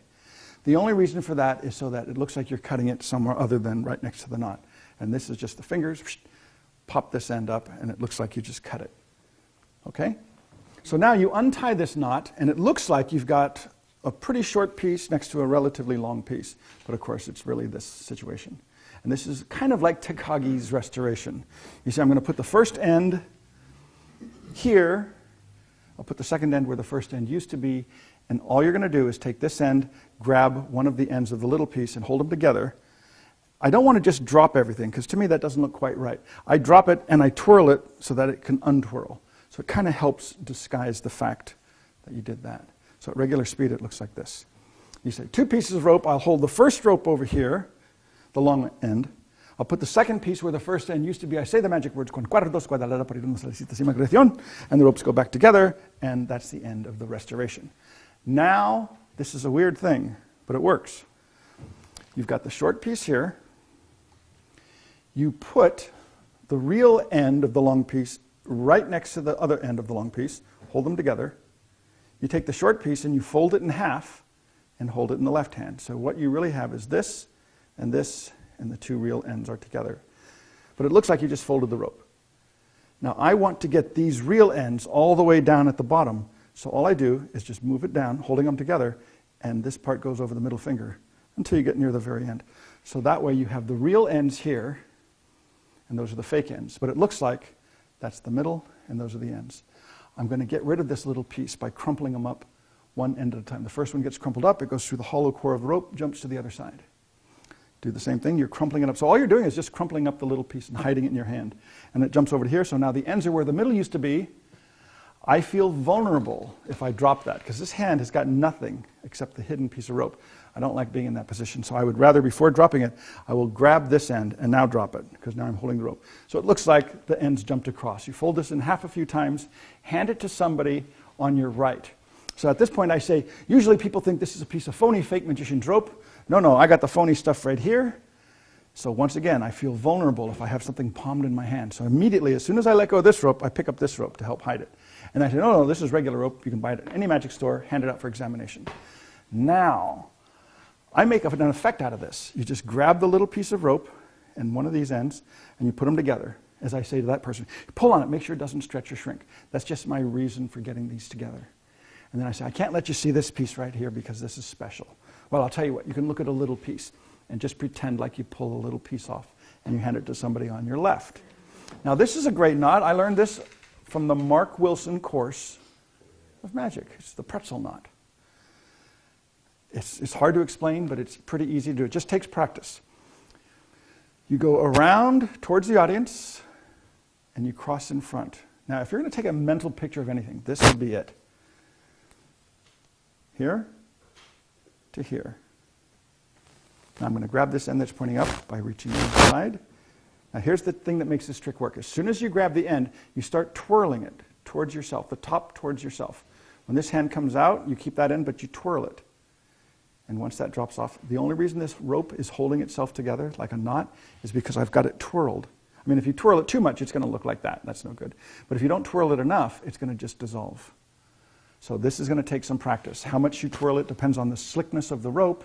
It depends on the thickness. It depends on a lot of things. But basically, you do this and you twirl it. Now, if you've got the right amount of twirl in it, this is a wonderful thing because they see the knot apparently get smaller and smaller and smaller.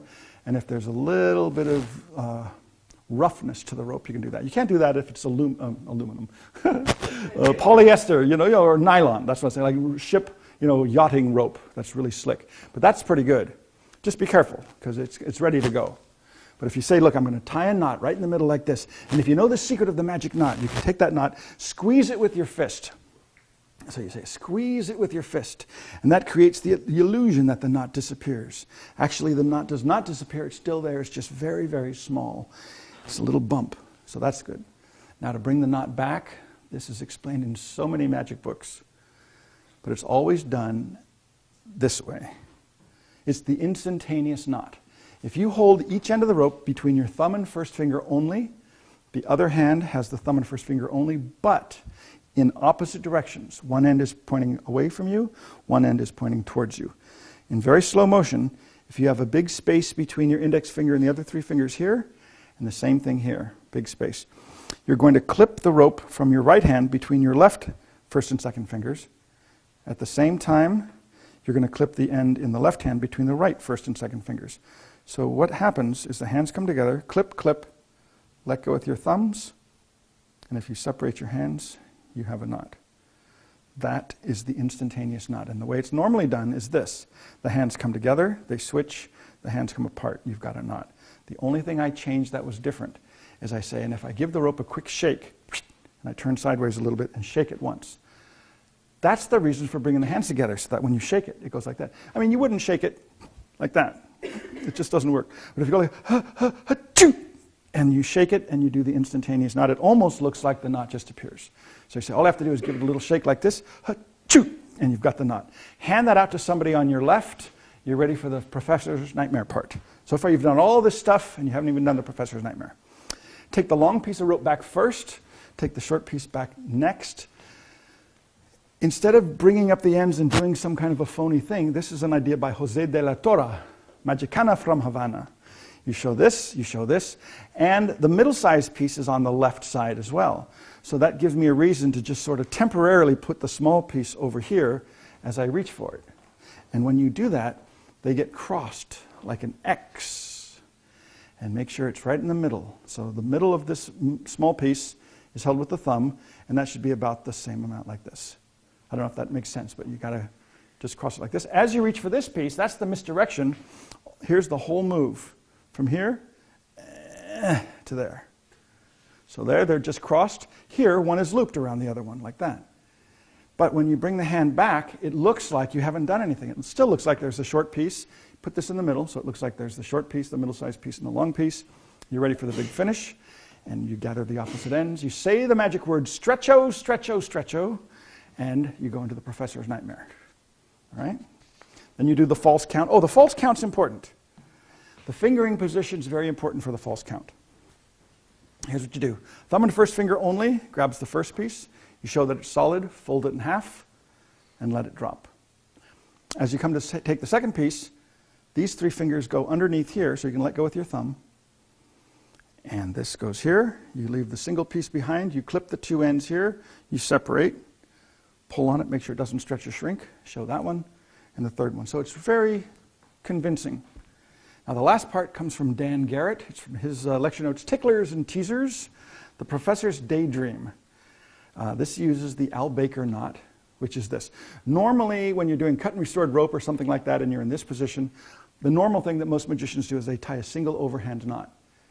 And that's it. But in real life, that wouldn't work. If you had 2 pieces of rope side by side and you tied a single overhand knot, they would not hold together. So you fake the first one by just giving it 1 extra revolution. And this is a little John Cornelius show. I think that looks really convincing. So all it is, it's this, but with 1 extra revolution. Now you tie a single overhand knot on top of that, and the audience can actually see the ends tighten. And that upsets that knot, turns it into a sliding knot, just like the 20th, no, what is it? Sympathetic silks. Now you're ready for the big finish. There's the first knot, goes in your hand. The second knot pretends to go in the hand, but you keep it there. So when you slide it down, it's not like you're going to slide it off. Just slide it to it till it's near the end. Then you do the magic, and you say, even though the ropes are securely tied together, they change back to 3 different lengths. That's a pretty strong thing. And all you did was you just slid the knot from here to here. Now you have to switch as you untie the knot. The good thing about the switch is you don't have to do anything tricky. Pinch the knot anywhere. If you pinch the knot somewhere, you've got the small piece. So untie everything else around, away from it, you still have the small piece, and you hand that out to somebody. And then you untie this, you hand that to somebody else, you hand the last piece out to somebody else, and you finish the entire routine, and you're clean. You're clean, man. You got to be clean. Any questions on... There's a lot more to it, but that's the gist of it.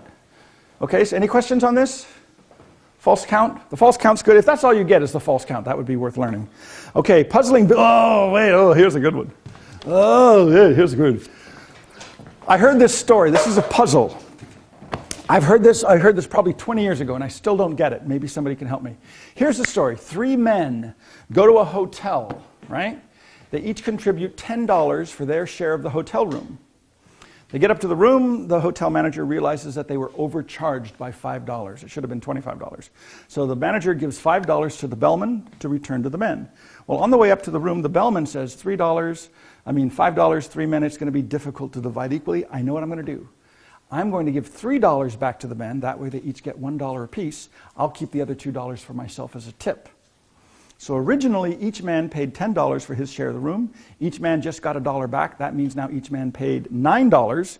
$9 times 3 men is $27. If you add to that the $2 the bellman kept as the tip, that gives us a total of $29. And the question is, what happened to the 30th dollar? That's the question. The answer? Anyone? I don't know. I have no idea. I mean, I've known this for years. I have no idea what happens to the 30th dollar. But I'm no fool, so I tried to figure it out one day. I said, I know what I'm going to do. I'm going to get some dough. So I said, 1, 2, 3, 4, $5 makes 5. 1, 2, 3, 4, 5 more makes 10. 5 more makes 15. Another 5 makes 20. $10 more, $30. 3 men, they go to the room. The hotel manager realizes they were overcharged by $5, so he says, all right, here's what I'm going to do. I'm going to take 1, 2, 3, 4, $5. He gives it to the bellman to return. The bellman says, $5, 3 men, that's not going to divide equally. I'm going to give them $3 back. That way they get $1 each. I'll keep the other $2 for myself as a tip. So he does that.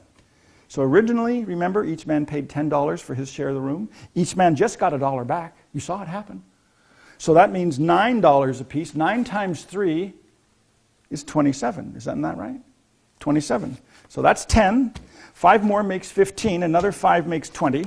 20, 21, 22, 23, 24, 25. 2 more makes 27, as it should. But if you add to that the $2 the bellman kept, that's a total of $29. And the question is, what happened to the 30th dollar? Anyone? The answer? I still have no idea. Not a clue. But sometimes I do this and people think, oh yeah, you're a magician though. You're probably doing something tricky. You're probably like doing something. No, I am not doing anything. Would you help me? Sure. Would you come up here? How about we give Jim another warm round of applause as he leaps to the stage? That's right. Thank you for helping out. Now, Jim, I trust you. Every time I do this, I lose $1. So it's not my #1 favorite trick to do, but I brought another $1. I'm willing to spend the dough. I'm going to add that to the pile once again, $30. I'm going to let you do all the counting. Okay. Okay? So you take all the money in your own hands and make sure I don't palm anything. I've got nothing tricky. Remember, it was $30. They paid $10 a piece, but they were overcharged by $5. So would you count off $5, please? 1, 2, 3, 4, and 5. The rest of the money goes off to the side for just a moment. Out of the $5, remember, the bellman takes $3 to return, so count off $3. And pick up that $3 and give it back to the men over there. Perfect. And he should have $2 remaining for himself. Is that right? That's his tip, so put that over for the bellman. Now remember, each man originally paid $10, but each man just got $1 back. So that means now each man paid $9. $9 times 3 men should be how much money? 27. I know. That's what I thought. There should be $27 there. Now there's a 10 on the bottom, so that'll be $10. 5 more is 15, 20. Here, you count it out loud. 1, 2, 3, 4, 5, 6, 7. So that's 27, and you add to that the $2 the bellman kept, and that gives you how much? 29. And the answer is, what happened to the missing $1? The answer is, I still don't know, but I thank you for playing our game. That's a good, clean fun. It's a weird, and you can do this with any currency. You know, it doesn't take a lot of figuring out if you're doing it with, you know, like British pound sterling or something like that. All you do is you find the lowest denomination bill. It's got to be banknotes. And in this case, because it's American money, $1 bill works great. So the setup is you have only $29 to begin with. You have a 10, 2 5s, and 1, 2, 3, 4, 5, 6, 7, 8, 9 ones. Now, I like to do this in 3 phases. First, I tell the story. So the dollar bill vanishes in the spectator's mind while you're telling the story. And then I tell the story a second time, but I illustrate the story as I count the money. Here's how you do that.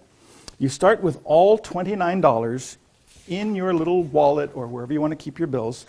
And I like to have them face down, so the green side is up. because here's what happens. They all go inside. When I take the money out, I'm just in the habit of leaving one bill inside the envelope, or the wallet, or whatever you want to carry them in. So now, that's going to be for producing apparently the 30th dollar. There's really only $28 here, okay? So here's what you do. You're going to do a false count. Now this false count is not hard, but it just takes some practice. If you push the bill over with your left thumb, take it between your right first finger and thumb like this, and there's a big space between those fingers. That's important. So you do this. As soon as you take it, you switch your first and second finger, and then you switch back. Now that seems silly, doesn't it? Why would you do that and then do that? Well, because you have to do it on each one.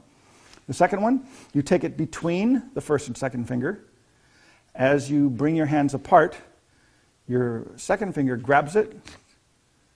As you separate your hands, you do this. The second finger and thumb go together as the first finger comes out, and then the first finger goes to the front as the second finger goes out again.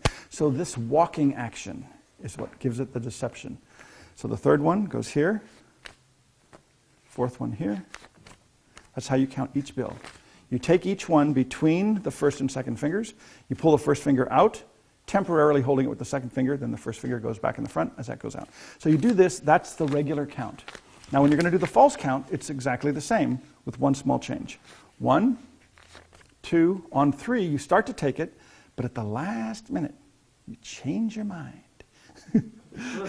And your thumb pulls it back. So you start to take it, it goes between the fingers, but your thumb pulls it back.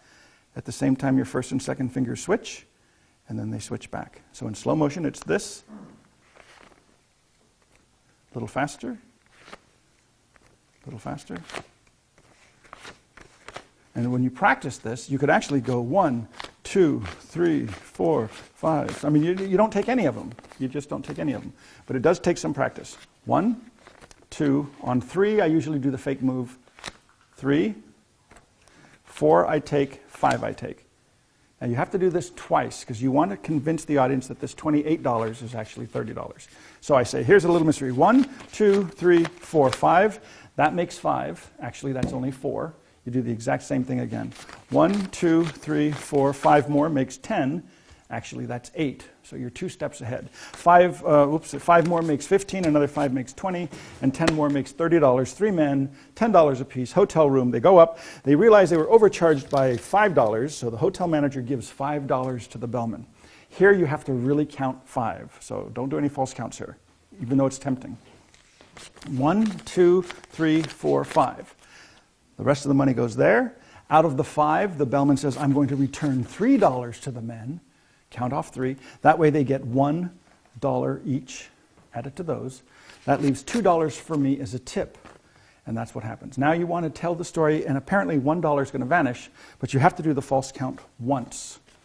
You say, well, there's 10. That makes 10. 5 more makes 15. Another 5 makes 20. What you have left is $6, which you want to count as 7. So you do the same false count. You say 10, 15, 20, 21, 22, 23, 24, 25. That's actually 4. You say that makes 25. 2 more makes 27. 9 times 3 is 27. It kind of makes sense. Add to that the $2 the bellman kept. That gives us a total of $29. What happened to the 30th dollar? So all the attention's on these 4 ones, not this squared up stack of 4 posing as 5. Okay, so now you say, well, but if I do it, you might think I'm doing something. I'm palming it. So you get somebody from the audience, and this is my favorite part. Get somebody from the audience to do the counting. All you do is you square up all the money and you give it to the spectator. So there's $28 there, but everybody thinks there's 29. You say, I hate to do this because every time I do it, I lose $1, but I'm willing to do it. Here's another $1, bringing our total back up to 30. Like it was a moment ago, but actually now for the first time there's truly $29. So now the spectator counts it, and you say, well, don't forget they were overcharged by 5. 1, 2, 3, 4, $5. The rest of the money goes there. Out of the 5, $3 is returned to the men. That way they get $1 each. The other 2 is kept by the bellman as his tip. And this is the part that I still don't really get it, but I pretend I know. $10 each. They each got $1 back. Each man paid $9. $9 times 3 men is $27. There is $27 here, as there should be. There's 10, 5 more makes 15, another 5 makes 20, 21, 22, 23, 24, 25, 2 more makes 27. Even in the spectator's hands, you add the $2 extra. That's 29 instead of 30. Once again, yet again, another dollar has vanished. And that's called a puzzling bill vanish. Because it's a bit puzzling. Puzzling bill vanish.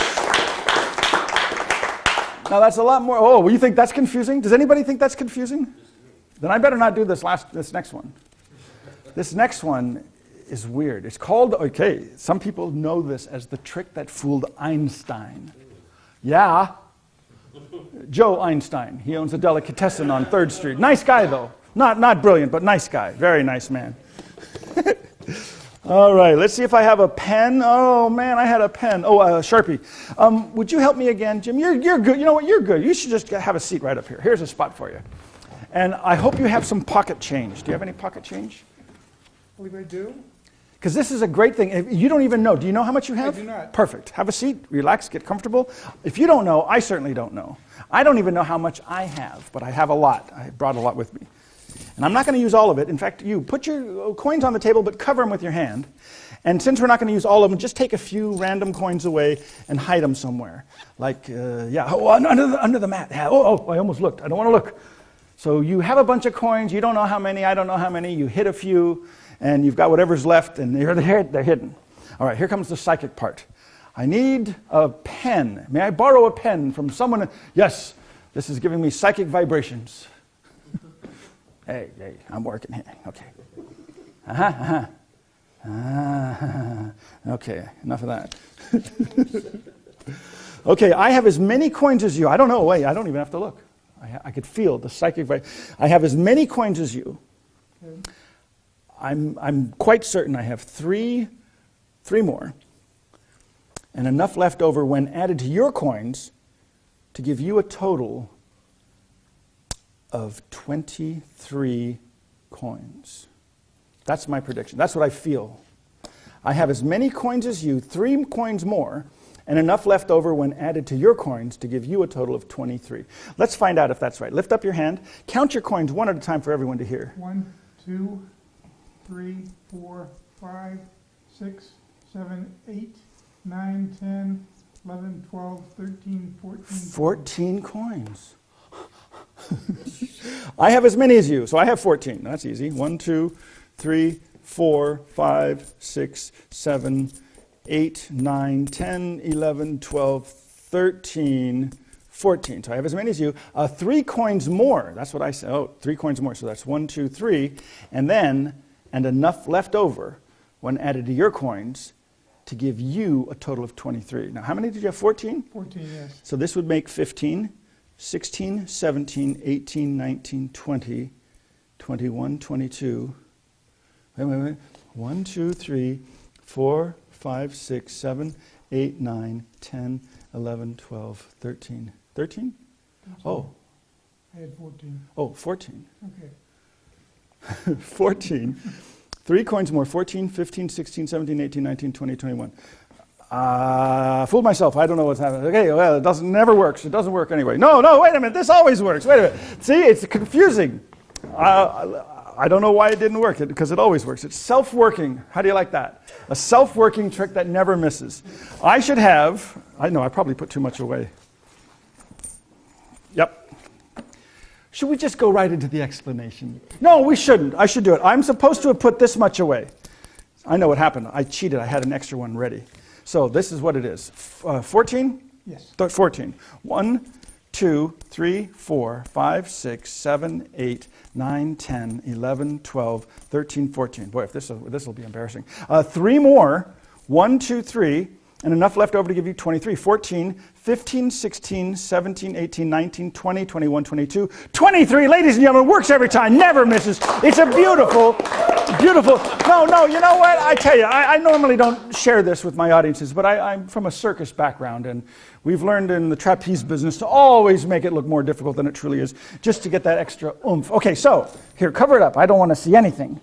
I had a little more put away than I should have. I'm going to add the extra coins. You add your extra coins too, okay? So whatever you had hidden, add it to your coins.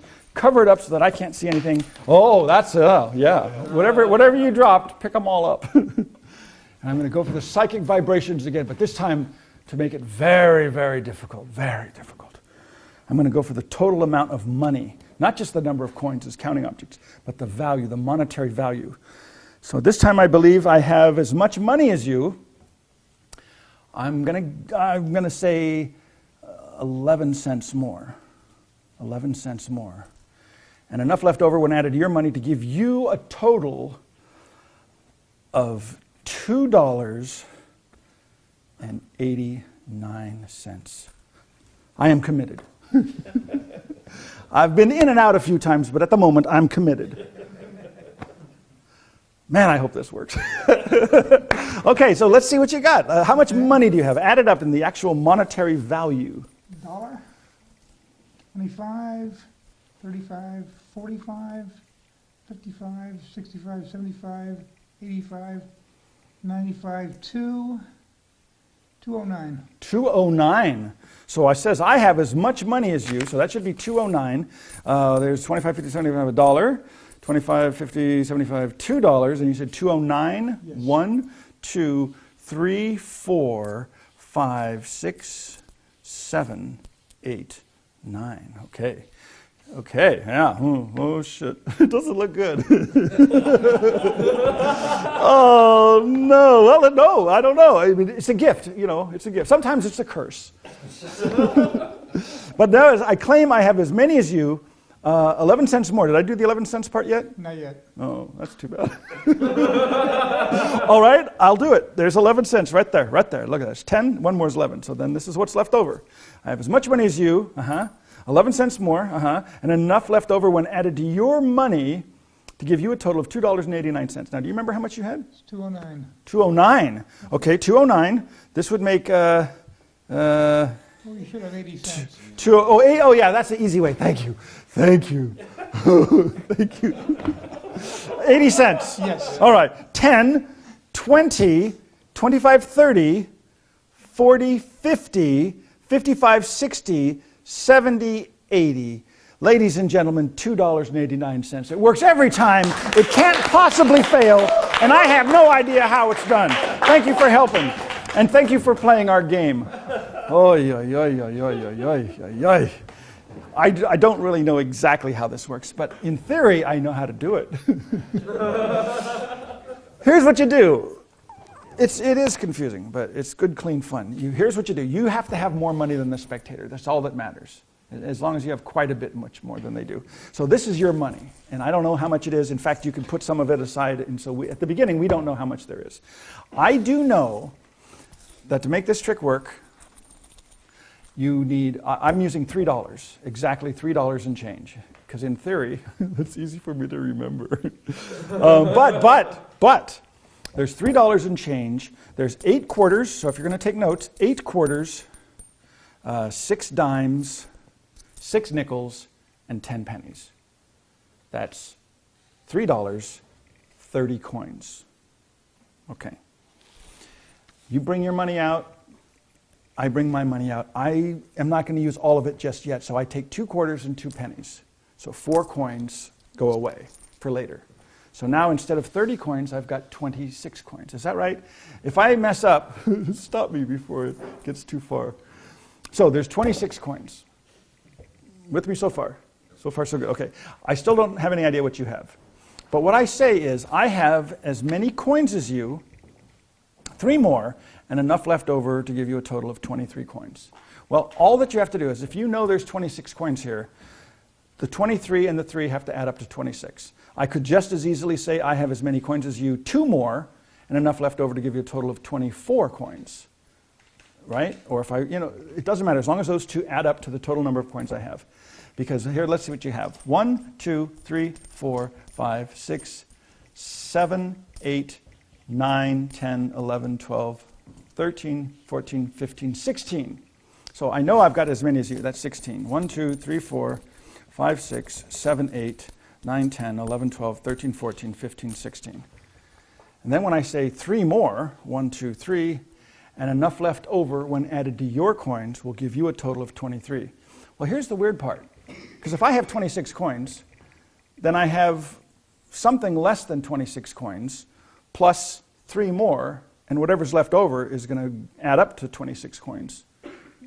So whether I'm adding them to my coins or your coins, it doesn't make any difference. So I've got as many coins as you, 3 more, and enough when added to your coins. Do you remember the number? How many were here? 14, 16, 16. That sounds good. 17, 18, 19, 20, 21, 22, 23. Believe it or not, it always works out. I don't know. Okay, so, but yeah. What I did, that was a mistake, is I had an extra piece of paper folded up in there instead of keeping it separate like that. It was in here. So instead of just putting away 2 quarters and 2 pennies, which is 4 coins, I must have put in away like 5 coins, which throws it off. So the first time it adds up to the 26. Then you go for the amount of money. You add your coins. I don't know how much you've got at all, but I add my coins, which brings my total up to $3. So in the same way, this and this have got to add up to $3. Just like a moment before, this and this had to add up to 26, which is the number of coins. This and this has to add up to $3, which is the dollar value of the total amount of coins. Does this make any sense at all? Oh, great. Because good. Glad to hear it. So at the second part, you say, okay, this time I have as much money as you. You could just as easily say, instead of 11, you could say I've got 10 cents more, but then that would make this 90, $2.90. Or you can say 8 more, and this would be $2.91, or, it always works. So is that a good enough explanation? No, don't ask any questions on this one. You can ask. You want to see that card thing again? No, it's a simple question. Yes, sir. Is there a minimum amount of coins he has to have? No, there is not. It will work. Now, that's a great question. Hey, what if he only had 1 coin? Will it work? In theory, it should. Let's try it, shall we? So you want to do the first one or the second one? The first one, okay. So then in the first one, don't forget there's 2 quarters and 2 pennies put away that they don't know about, as if it's just a random number you got. So right now I've got 26 coins. So my 2 numbers have got to add up to 26. So I could say I have as many coins as you, X number more. I could say any number. But if I looked and say, oh, I've obviously got a lot more. But I could still say 3 more. Let's say I say 3 more. And enough left over when added here is to give you a total of, it would be 23, because 3 and 23 adds up to 26. You're with me so far? So you have 1. I say, okay, I have as many as you, that's 1. I've got 3 more, 1, 2, 3, and then enough left over when added to your coins to give you a total of 23. Well, there's 1, 2, 3, 4, 5, 6, 7, 8, 9, 10, 11, 12, 13, 14, 15, 16, 17, 18, 19, 20, 21, 22, 23. It will work. But the only thing is you have to make sure you have more coins than they do, and you have to know, you don't have to know exactly how many more, but if you have to know, if you're going to say 3 more, you've got to have at least 3 more. If you want to play it safe, you can always say I have 2 more, but 3 more is good if you have a lot of coins. Does that help? Yeah. See, I don't know exactly, but it works every time, especially if you do everything right. Okay, shall we move on? Let's move on to something else. Yeah, let's do that. I know I would feel better about that personally. And we'll make arrangements to get your money back to you one of these days.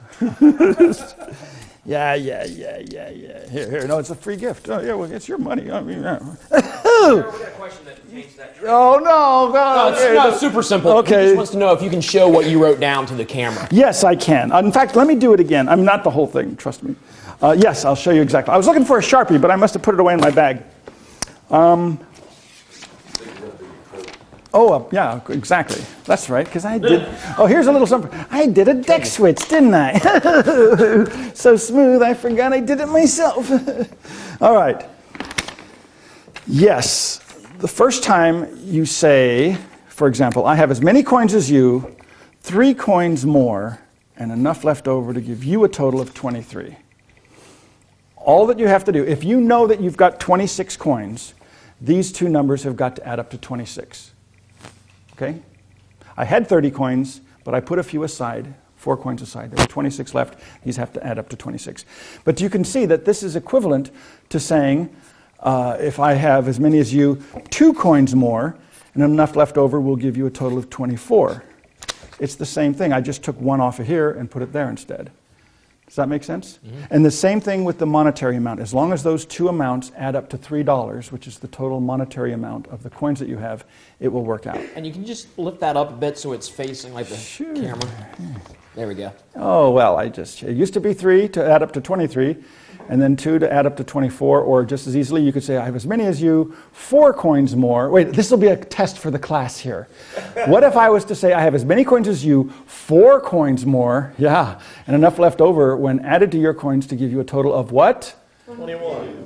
There seems to be. Well, let's try it both ways and see which way. No, it would be, what did I say, 4 coins more? 22. Because the 22 cents or the 22 coins and the 4 coins have got to add up to 26 coins. It's really, it sounds a lot more complicated than it is. You know, you should point out that you've got your email address, or your website at the bottom of that. Yes, I do, as a matter of fact. And this is a great giveaway, because you do give this away, and people are going to scratch their heads saying, how could he have known that? So if they want to get you more work, they can also put your website at the bottom of the paper they hand out. That's right. If you're particularly, it depends on how good you are. You say, oh, wow, he would have done it for a lot cheaper. Rah, rah, rah, rah, rah. Okay, thank you. Any other questions from our folks at home? Just some that I'll ask. Let me check here. One other. No, he said thanks for asking. All the others I can ask when you come over. So keep going. Okay. It's getting, Well, I do have a request. wait, it's getting cold in here. Request that you've been asked for. Somebody asked if you could do Dr. Daly's last trick. Oh, I could. Yeah, you want to? Hey, yeah, that would be a great idea. Which one is that again? It's one of my personal favorites. Sure. Oh, yeah. Okay. Oh, you betcha. Dr. Jacob Daly. Oh, the way I like to do it is the same trick exactly. I just call it the trick question. This is actually kind of fun to do. I'll use the aces, but the idea is I tell the audience, I say, I can explain how all magic is done. Actually, this is a premise to the color-changing knife trick. I say, I can explain in one word how all magic is done. And I say that one word is misdirection. Misdirection is if I can make you look here, I can make you look away from there. If I know where you're looking, I know where you're not looking. So I can direct your attention towards one thing, that misdirects you away from something else. But much easier, or much more subtle, is that's physical misdirection, where you misdirect somebody's eyes. So if you're walking down the street and you hear an explosion, everybody's going to turn towards the sound. That's misdirecting their eyes, their body. Much more subtle is to misdirect someone's mind. Look at me right here. Okay, now watch this. I'm going to miss an... Oh, I thought... Okay, good. So, misdirecting somebody's mind. I'm going to try this. May I try this with you? I'm going to attempt to misdirect your mind from your seat. 4 cards, only 4 cards. I use the aces just for my own amusement. Okay, fine. I'm having to remember. Oh, yeah. Watch this very closely. Very closely. I'm going to ask you 3 questions. The first 2 questions I ask you are very simple, ordinary, everyday questions. However, the 3rd question is known as the trick question. Are you ready? That's 1. No, just kidding. Question number 1 is, what is the color of this ace, red or black? That is correct. Black. Question number 2, also an easy one. I'll give you a hint. What's the color of the next ace, red or black? That is correct. 2 for 2. You are on a roll. But now it is time for the trick question. And that is this. Out of the 2 black aces, ace of clubs and ace of spades, which ace would you say most people would say is on the top, clubs or spades? Most people would say clubs. You're right. But actually the answer is the top card is spades, the bottom card is clubs, the hearts and diamonds are here just to confuse you. And that's the mystery of Dr. Jacob Daly's last trick. Thank you very much. Thank you very much. I'm quite certain that L&L Publishing just did a whole DVD on several ways to do that. They're all basically the same. I like this version because there's no displacement. The original Dr. Jacob handling is you'd show a card, you'd push off a double, you'd have to do a displacement. There's versions with the glide and doubles. This is a Brother John Hammond move, and I think it's a really nice way to do it. 4 aces, 4 cards. All you have to do is make sure the aces are together in color, and the bottom one's the ace of spades. So that's pretty easy. When you put them together, you say, I'm going to ask you 3 questions. The first one is this. This is the Brother John Hammond Gemini count. The first 2 cards come out of the middle. So the top card gets pushed over a little bit. The bottom card gets buckled a little bit with your middle finger. You're going to pull the double from the middle, turn the 2 cards face up. The answer to the first question is black. When you turn that card face down, that's a double lift, so that's actually one of the red ones. Then you say, I'll give you a hint. What color is the next one? You show the bottom one. You do a double off the bottom, which is the same as just moving the top card over and turning over whatever's left, which will be the 2 cards. So you say, out of the 2 black aces, clubs and spades, which ace would you say is on the top? Most people would say clubs, because they think you're referring to these cards. You say, no.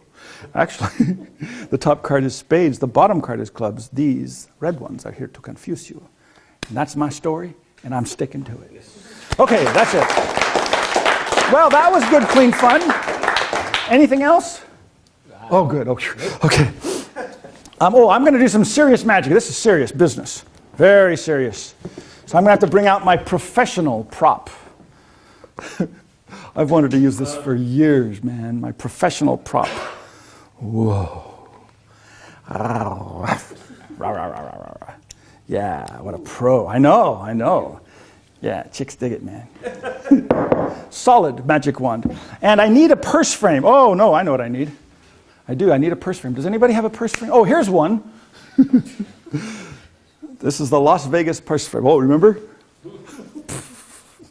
Doesn't make any noise. That's because you can't hear it. Look, there's one ball of sponge. Now, the mystery is to take the ball of sponge like this, give it a little blow, tap, whoop, tear it into two. Or another way to do it is take the invisible dust and sprinkle it on this one. So now there's two balls here. One you can see, one you can't see. The hard part is to separate the visible from the invisible, like sawing a lady in half. That way I can start from the beginning. Now, the hard part is I need to get a volunteer from the audience. And I seem to be looking in this general area here, or not. Is there anybody here who has never seen the world-famous magic ball trick? Great. Oh, I'm in a good position. Okay, fine. So here's what happens. Oh, come on. Would you do it? Just for good, clean fun? What do you say we give her some encouragement as you leave? Thank you so much. Bless your heart. Oh, thank you. Thank you. So here, have a seat right there. Get comfortable. Thank you for helping me. I was dying. I'm dying up here. But see, this is a classic in magic. Okay. Classic in magic. What is your name? Haley. Haley? Hello, Haley. My name is Daryl. Thank you for helping me. I appreciate your help. Now, 2 balls of sponge and 1 magic wand. This is a real magic wand. Now, this is ball number 1. This is ball number 2. Which do you prefer, 1 or 2? Wise choice. Hold on to ball number 2 in a very tight fist. Squeeze it tightly. Show it no mercy. Turn your hand over. Palm down. That's perfect. You have number 2. I have number 1. But I have the magic wand. I tap here. I tap there. Did you feel the magic? Yes. All right. Good job. You're feeling well? Yes. Which one did I give you, number 1 or number 2? Number 2. Turn your head over, take a look inside. Oh, you've got number 1. I've got number 2. They've changed places. Thank you. You seem underwhelmed. Tell the truth. Did you feel the balls change places? Oh, that's too bad. That's a shame, because it's really great. If you hold it very, very tightly, you will actually feel the ball dematerialize from within your fist. And then, yes? And the other ball will take its place. No, you got to feel it. It's great. It's a great thing. Look, I'll hold number 1 very tightly. You hold number 2 just as tightly. Squeeze it. No mercy. Turn your hand palm down. I tap here and I tap there. Did you feel them change places this time? No, they didn't change this time. See, I used the wrong end of the magic wand that made this ball disappear. It flew through the air invisibly, and believe it or not, it landed inside of your tightly clenched fist. Do you believe such nonsense? Good for you. I appreciate your spirit. Put your hand over the table. Open your hand gently. Let everybody see. Ladies and gentlemen, 2 balls, and we have ourselves another winner right there. Thank you for your help.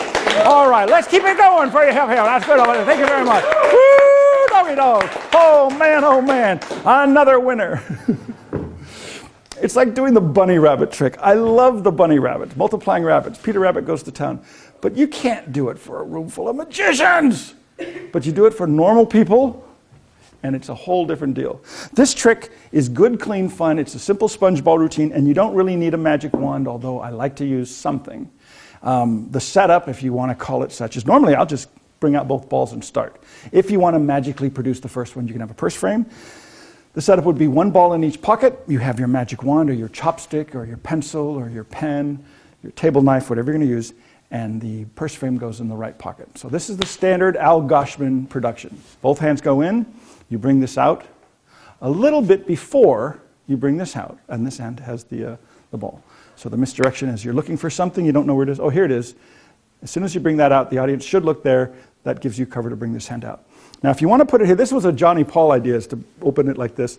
You can do that or not do that. You say there's no noise because it doesn't make any sound, but you produce 1 ball, close up the purse frame, put it away, and all the attention should be here. If you blow on it, when you put the purse frame away, by the way, a nice thing about the purse frame is it's another prop, and in a good way, because that gives you a reason to put it away in your pocket. So you pull it out to produce the ball. After you produce the ball, you just casually put this away, and as you put it away, you steal the second ball. So you have one here. Now, if you want to, you could take this one, add the second one to it, blow on it, put it down on the table, and say, look, it's like sawing a lady in half. And then you can saw it in half and apparently split it into two. So you start with the 2 balls. Or what I normally do is just bring out the 2 balls and go from there. Now, here's the routine. I usually will put one in this hand, one in this hand, not doing anything, and say, wait, oh no, it's the other way around. This one goes in this hand, this one goes in this hand. And you do a false transfer.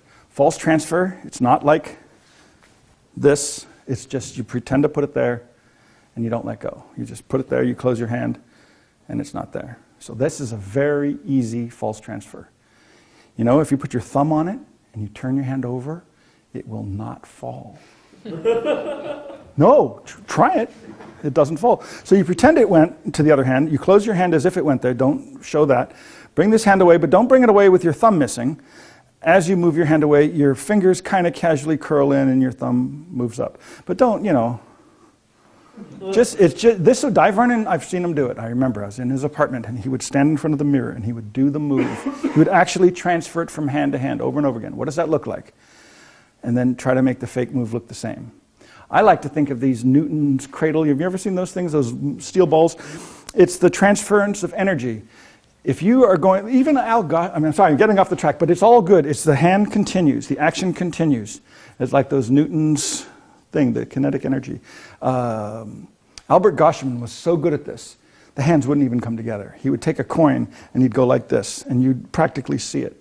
And there was like 10 inches between his hands. Same kind of thing, but the hands touch, and this hand starts here, it goes there, it goes there. So that's the false transfer. Here's the routine. Once you have the part where you've got the 2 balls in your hand, the wand goes under the wand goes under the arm. You say, hold this one here, nothing happens. Oh wait, it's the other way around. Put that down, do the false transfer, pick up this one, and then it looks like the ball vanishes from one hand, goes to the magician's other hand. Then you put them down. Now, I like to do this. You do another false transfer, you tap it with the wand, you say, that doesn't make it disappear, it makes it invisible. I left this part out because I was just so excited to have you up here. But you make the first ball disappear, it's invisible. You say, I put it there, there's 2 balls here, one you can see, one you can't see. Now this is a fun thing. So you make the ball vanish, but you don't say it vanished, you say I made it invisible. It's kind of fun to have somebody, oh, you could feel that, do you feel that? Oh yeah, it's like a ghost. Have some good clean byplay. Then you put the invisible ball with the visible ball. Apparently there's 2 balls there, one you can see, one you can't. And you're going to do this little move so that it looks like you just pick it up and show it. But actually, you press that one down in the finger palm of the left hand turns down, the right hand turns palm up, and you throw it in the air. So it should look like you just pick it up and your hands are otherwise empty. You say, but if I separate the visible from the invisible, almost like you tear it in half and the 2 halves grow, you're back where you started from. So that's the first part. Now, magic in the spectator's hands. I say, I'm going to let you hold on to one. Which do you prefer, number 1 or number 2? Number 1 or number 2? They always pick number 2. So hold number 2 in a tight fist. See, this is the reason for doing this part of the routine is if the spectator is going to open their hand too early, which, as you know, is pretty much the only thing that can go wrong with this trick. You'd rather find out when it's not a bad time. Find out before you're vulnerable. So I always do this trial thing. I say, you want to hold which one? Hold number 2 in a very tight fist, squeeze it, show it no mercy, turn your hand palm down. Don't let go. So they're going to hold on tightly. Say, I hold number 1, but I have the magic wand. If I tap here and I tap there, magic happens in your own hand. Did you feel it? They usually say no. And either way, you say, open your hand. Which one did I give you? Number 1 or number 2? Have them say it. And you say number 2. I say, open your hand now. You have number 1. I have number 2. They changed places. And that's good for a yuck. And yucks are bucks. And then you move on to the next part. Did you feel them change? They'll say no. They didn't feel them. Oh, you didn't hold it tight enough. It's a great sensation. If you hold it very, very tightly, you will actually feel the ball dematerialize from within your fist as the other ball slowly takes its place. I mean, that's a pretty cool thing. It's like, wow, I want to feel that. They want to hold it more tightly the next time. So I say, look, I'll hold this one. Look how tightly I hold it. My veins pop out and everything. And that's just a false transfer. Then when you pick up this, you add the 2. They hold it, they don't know they've got 2, you make it vanish and it goes in their hand. So it's a simple sponge ball routine, but I personally believe once you make a ball vanish from your hand and appear in the spectator's hand, I think that's pretty much the end of the sponge ball trick. Anything after that is anticlimactic. 2 in the hand, 1 in the pocket, it's like, it's not so good. So that's Daryl's sponge ball routine for you tonight. Oh, baby, how. There haven't been nearly enough coin tricks. You want to see that mentalism thing again? Oh, man, this is good. This is, nobody knows. Oh, man. Milliken's transfer. This is a close-up trick. It's one of the few tricks I do that's actually up close. I use two silver, no, these are $half and 2 quarters.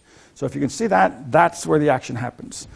Hard to tell the difference, but if you're up close, you can see there's 2 quarters, 2 $half, 2 hands.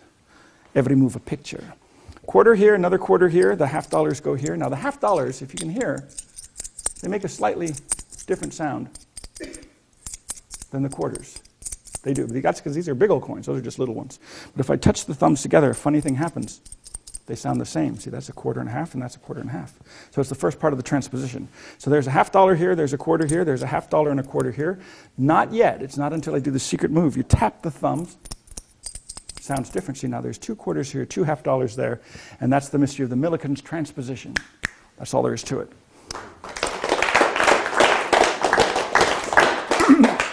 If you want to add some extra stuff, you can, but to me, this is just a pretty simple, basic trick. Excuse me. To do this, you need 1 extra coin. You need a silver copper coin. You need just a regular $half. They don't have to be Ben Franklin, fancy pants coins, just any old $half, 2 quarters. I used to do this with New York City subway tokens. The more contrast, probably the better. The setup is you have all 5 coins, 3 $half and 2 quarters, someplace. You bring them out, and you do this Al Baker move. That's a great way to secretly keep one. If you have several coins and you want to keep one hidden in your hand and toss the rest to the other hand, you could push it to the tips of the fingers and classic palm it and then go like that, but that's a lot of work. It's a lot easier to just have a stack of coins, put your thumb on top of the stack, turn your hand over, it does not fall. Remember, sponge balls? Same thing works with the coins. You release the pressure with all the coins except for the one that sticks to your thumb. I mean, it's just what is that? Friction. You just do that, and it's like friction. It stays there. So there's 2 quarters on your left side, 2 $half on your right side. You've got the extra $half finger palmed. Pick up the first quarter, drop it into your left hand. Pick up the second quarter, and you switch it for the $half.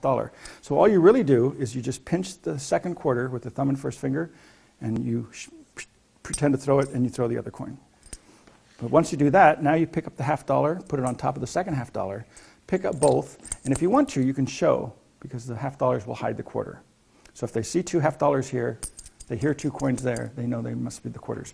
You classic palm one of the 2 $half here, and then you show there's a single quarter and a single $half, single quarter and $half, and you have the other coin here.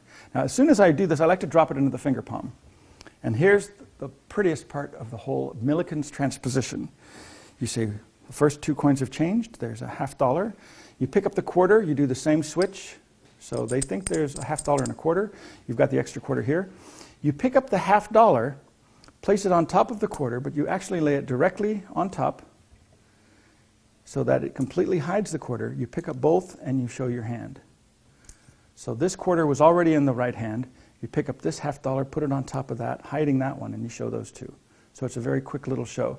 Then you classic palm that other $half, and you show that you've got the 2 quarters on one side and the 2 halves on the other side. One more little quickie trick. If you do this and you do this, so that you have 2 coins here, you hold back one of the $half from the finger palm, and you drop the other one to join that one. It looks like there's just 2 halves. And here's the fun part. You say there's a quarter, there's a second quarter, you squeeze it, turn them into a $half. And if you want, you can karate chop it back into 2 quarters. These are just fun things. You know what it's like. You're in your room and you're playing with your coins and you're having good, clean fun. So I thought, well, that's a good thing. I don't know if I would necessarily do these tricks together, because you don't really want to expose that you've got a third $half. But I mean, just by itself, that's not a bad trick. So you have 2 $half here. You have the extra one in the other hand. You finger palm one of the 2. You drop the other one there, so it looks like your hands are empty except for those 2. That's how you get the extra coin in the other hand. Pick up this quarter. Just pretend to put it in there, but you drop it in the finger palm of the right hand. This is a clink pass, so it looks like you add the second one to it, but you just 1, 2. And then you show, I squeezed the 2 quarters together into a $half. And then you hold it at the tips of the fingers. You've got these 2 in a finger palm. And just think karate chop. Karate. If you hold it like this from the exposed view, you just chop it, you drop those 2, and you finger palm this on the way up. And in theory, it looks like you just chopped the $half into 2 quarters. You put all the coins away and you reset for your next performance. And that is Milliken's transposition. Millikan's transposition. Woo-wee. Okay, guess what? It's time to start the lecture. No, so far I've just been doing a bunch of tricks, right? You know, I do a trick and show you how the trick works. But now it's time for the theory. So you might want to readjust yourself in your chair. It's going to take a while. This is the theory.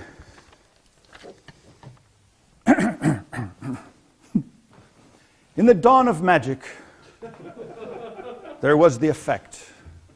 No, it is a theory. It's a long theory, and there's a lot of yapping going on. But I think instead, I'll just cut to the chase. The chase is this. The method is the secret means that we use to accomplish our effect, right? Always has been. If a caveman wants to make it look like he made a rock vanish from his hand, a perfectly usable method would be a false transfer. Now, the audience, this is important, the audience has got to believe something that is not true in order for an effect to take place. They have to. They have to accept a false premise. They have to make an assumption on something that's not true. If a caveman does a false transfer, if the audience doesn't believe that he transferred the rock from one hand to the other, when he opens that hand and it's not there, nobody's going to be amazed. There's not going to be the effect of the vanishing rock. The problem with that is that very often the method and the effect are so close together that even if the caveman did a perfect false transfer, a retention rock false transfer, and he shows that it's gone, it doesn't take a genius to figure out it's in the other hand. I mean, is it just me, or is there anybody else in this room that has ever made a quarter vanish for a kid, and then they say, oh, it's in your other hand? Right, it's never happened to me either, but in theory, it could. So I'm thinking, rather than use the method to accomplish the effect, what if you were to use the method to reconfirm a false belief that the audience already has? There's a subtle difference there. If I say, here's a trick with a rubber ball. It's a rubber ball trick. Watch closely. I use the power of the mind to condense the molecular structure, and it turns it into a solid ball that doesn't bounce. You can use a billiard ball. You can use anything solid. Now, this is a solid rubber ball that does not bounce. It's called the bounce, no bounce balls. One bounces, one doesn't. They look the same. But if you take this ball that does not bounce, although it's made of rubber, and you do this, that is not an effect. Nobody ever says to me when I do that, oh, that's amazing. How did you make that rubber ball bounce? That's not an effect, right? But if you take something that obviously does not bounce, like, say, for example, oh, I was thinking a glass. Anyway, I think I have a glass. I'd like a glass. A heavy solid glass. Oh, that's what I'm looking for. This one. There, look at this, look at this. So that obviously does not bounce. So here's my point. If you do this and you bounce a rubber ball, that is not an effect because people expect rubber balls to bounce. But if you bounce the glass, that is an effect. And it's exactly the same method. All you do is you pretend to throw the object downward. You stomp your foot when it reaches its lowest point. You turn your hand secretly palm up under the table and you throw it in the air and you catch it with both hands. So you do this and you do that. The difference is, even though the method's exactly the same, when you do it with something that they think bounces, there's no effect, which is good for you because there's no heat either. If I have a solid billiard ball, I normally have like a solid billiard ball, and you bounce, you say, here's a trick with a rubber ball. Anybody who believes that that's a rubber ball will have already deceived themselves. They already believe something that's not true. The game's over. The fact that you bounce it and you catch it, then nobody's surprised by that. And then you use the power of the mind to change the rubber into something solid, like, whatever billiard balls are made out of. And it's great. So you can use the secret method to reconfirm a false belief that the audience has. Now, here's a good thing. If you want to do this with the bounce, no bounce balls, 2 balls, they look the same, they feel the same. The difference is one bounces, one does not bounce. Here's what you do. So here's a strange thing. It's a rubber ball, but it doesn't bounce. Oh, don't use a close-up mat. In the same way that you can throw a brick against a bed mattress, that will bounce because of the surface, not because of the brick. Make sure the table is solid. So here's a funny thing. It's a rubber ball, but it doesn't bounce. I don't know why. It's broken. You hand that to somebody. Now, you just switched. So here's the one that doesn't bounce. Here's the one that does bounce. So you bounce this, and it doesn't bounce. And you say, here, hold on to this at the tips of your fingers. So the spectator believes he's holding a ball that does not bounce, but it does. Then you say, I have another ball the same as that. It looks the same, but actually this one's quite different. This one bounces. Great. You hand that to a second person. Well, you're using the fake bounce move because this one does not bounce. So right now, here's where you are. This person thinks he's holding a ball that does not bounce, but it does. This person's holding a ball he thinks does bounce, but it doesn't. You're completely finished with the dirty work, and they don't know what the effect is going to be. So you say, I'm going to take the bounce out of this ball, put it over there, and this person drops this one, it doesn't bounce anymore. They drop this one, it bounces great, and you walk away clean with a transference of bounce. That's the effect, a transference of bounce. So if there are any questions, now's the time, because I really have only one more trick I'd like to show you, and I'd like to finish with this because it's my #1 favorite trick in the whole wide world. So if you've been holding out on any questions, now is the time. Otherwise, I'd like to show you a completely impromptu trick, always ready to go, anytime, any place. Wait just a second, let me set it up. That was a joke. It's completely impromptu. Oh, wait, just a second, let me set it up. Any questions on anything since the beginning of time? Well, then I'd like to say, my, how time flies when we're having a blast. It's hard to believe that 4.5 hours have just zipped by. But I do have time for one more mystery. It's my personal favorite. I do this for myself at home in front of the mirror. And I laugh and laugh. And then I get dressed. Now watch closely. I used to do this with 2 pieces of white rope. They were exactly identical in every way until finally I realized nobody had any idea what I was doing. So now for contrastular purposes, I use different colors. It's a much better mystery. Watch the white rope very, very closely. All I have to do is make a fake knot. This looks like an ordinary knot, but it's a very special magician's tricky knot. It is known as the amazing acrobatic knot. And if you were going to watch it all, now would be a good time. I twirl the ropes together. I say the secret magic words, which I must say silently to myself. That keeps them secret. And that causes the knot to jump off the white rope over to the red, which in itself is quite a feat. Although I seem to be the only one who thinks so. That's always a good line. I love to do that every chance I get. Usually when I do this, after the thunderous applause finally subsides, there's always somebody who says, I know how that works. That's a trick. Sure. I say, well, yeah, but let's not ruin it for everyone else. They think it's a phony knot. You put it on the rope when nobody's looking, you slide it off the other end. Well, to anybody who thinks that, I simply say, yeah. It's easy to slide the knot off the rope, but very, very difficult. Very difficult. Hold the rope like this, the knot like that, and stick it back on. And you know, my friends, when you got the power of love in your soul, miracles can happen. In my pocket, I've got some magic dust. Magic dust. Watch. Oh! That turns it into a sliding knot because I could slide it out of here for yourself right here. Look at here.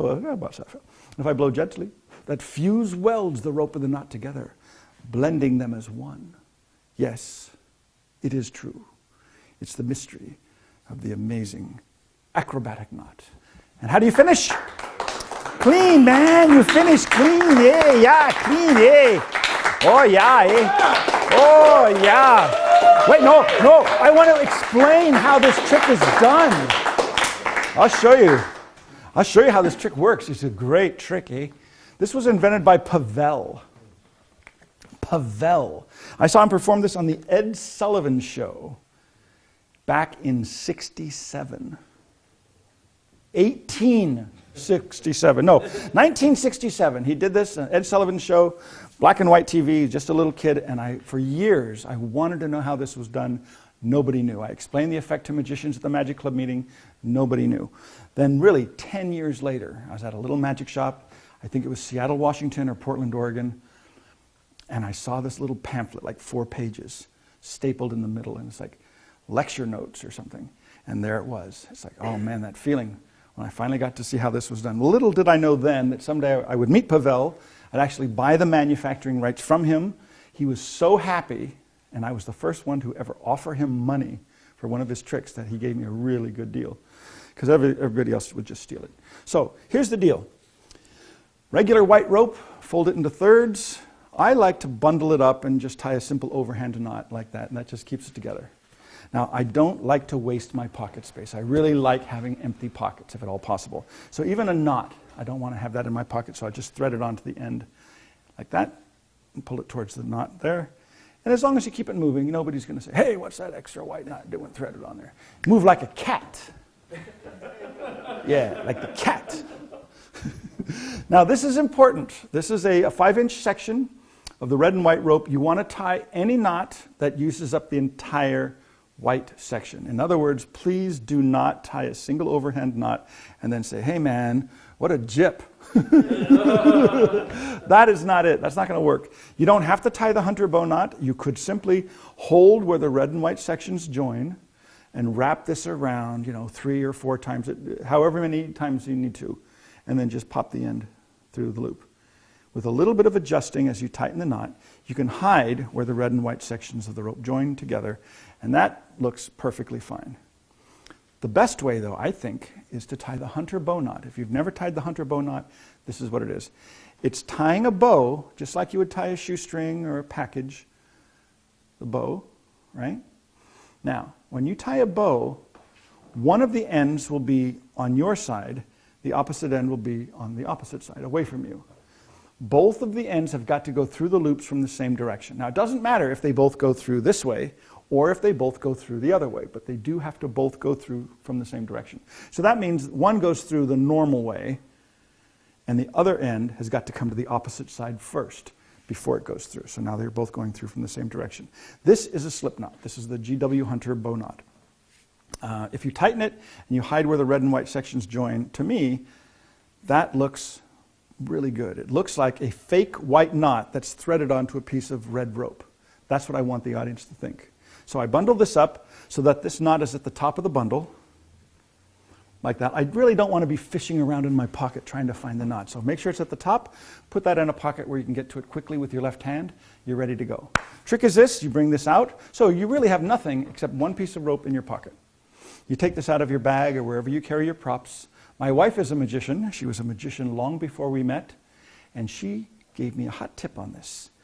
I used to just finger palm this knot and pull it off like that, and then untie it. And she said, no, no, no. When I do this trick, and she did, this is great. She said she finger palms the knot first while she's holding it in the bundle. And just in the act of untying the knot, that pulls the end through the loop and through the knot, and so you're automatically in the same position. So I said, I'm glad I thought of that. Now here's a funny thing.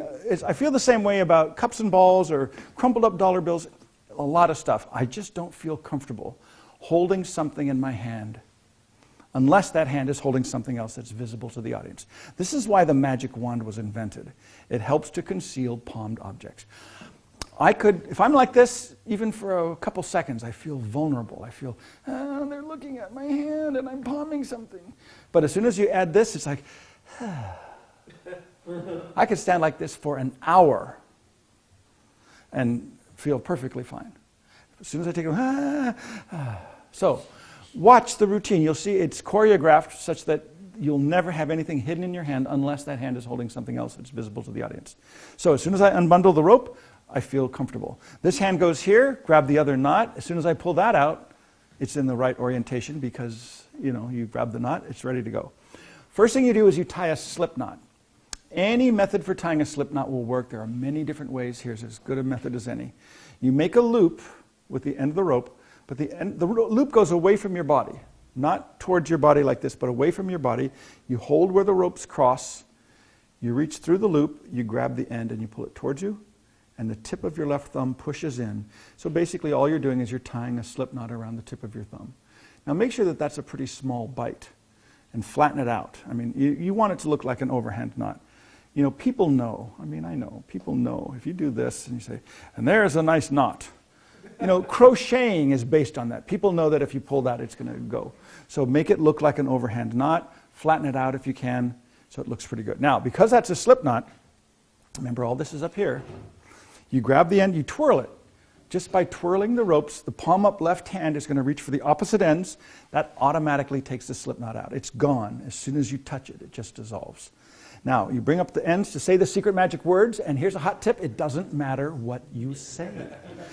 You could say anything, but it's your reason for bringing the hands together to say, I say many different things, and it almost always works. But that's the reason to bring them together. The right hand throws the right ends down, keeping the knot. But remember, vulnerable. Grab one end from there and untwirl it. This is the original Pavel handling. That's how he would secretly turn the ropes over end for end. You can get rid of this. At this point in Pavel's handling, he would untie the knot, and that's the end of the trick. But I believe that since the audience suspects that's probably a fake white knot threaded onto a piece of red rope, you might as well play with them for a little while longer. That's why I added all this extra stuff. So this is what you do next. You show the rope, you show the knot, you grab the knot, you pretend to slide it off, and then you pretend to throw it back on. I love doing this stuff. And really, it's not so hard. You have the extra knot here. You thumb clip the rope here. The hand is palm towards the audience because you want a little bit of distance between your hand and the knot. This hand secretly grabs this knot. You're going to fold a pleat of rope, just a little fold, and put the knot in your left hand. So the audience doesn't know about that. And then you take this other knot and you hold this other knot into what I like to call the secret grip. Huh? The secret grip, no, this is important. The secret grip is the middle finger and thumb. Middle finger and thumb, the index finger goes behind the rope and it presses the rope against the knot. So from here it almost looks like it's threaded on, but you're really just holding it in front, like this. And then you slide it off, so it almost looks like it's threaded. So that's the secret grip. Now remember that little pleat of rope? What happens? You take this, you drop it here, you throw it there, and you drop this. Now the timing is important. You want to do it so it looks like it just goes there. If you drop it too soon, it looks really bad. Hey, okay, oh, thank you. Right? It looks bad. It looks worse if you drop it too late. You say, okay, I put it over there, and okay, thank you. Just practice it in front of the mirror. Remember that thing I showed you with the sponge ball and with the coins? You put your thumb on it, you turn your hand over, it doesn't fall. I'll tell you, it's a beautiful, beautiful technique. It works with many things. So for this, there's the rope, there's the knot. It goes like that. Even the knot. As soon as I do this, I feel vulnerable. Grab the opposite end. You're clean. Now you're ready for the big finish. The big finish is you reach into the pocket for the magic dust. That's how you get rid of the knot. And this part is great for kids. I love doing this for kids. I take magic dust, watch, and it jumps. Now, of course you just flick it. But when you do this, one of two things will happen. Either the kid will see that you flicked it, and hey, you flicked it. I saw you flick it. In case that's funny. That's good fun for everybody. They love catching the magic. You flicked it. Flick me. Flick you. No, you know what I'm saying. It's just fun. But another thing, what if they don't? Sometimes they don't see you flick it. Then you get a bonus effect. So take it. It's all good. Now the last part is my favorite part of all. This is where you slide the knot down to the other side. I did it this other way for years. This is the Jack Miller sliding knot trick. Aldo Colombini has a whole routine based on this. What you do is you have a knot, you hold the rope a little bit above the knot with the thumb and first finger only. Your other hand is holding the opposite end of the rope. It looks like you grab the knot and you slide it to the other side. But what you do is very tricky. You grab the knot, sure, with the left hand, but secretly in grabbing the knot, you let go of this end and you grab onto the other end.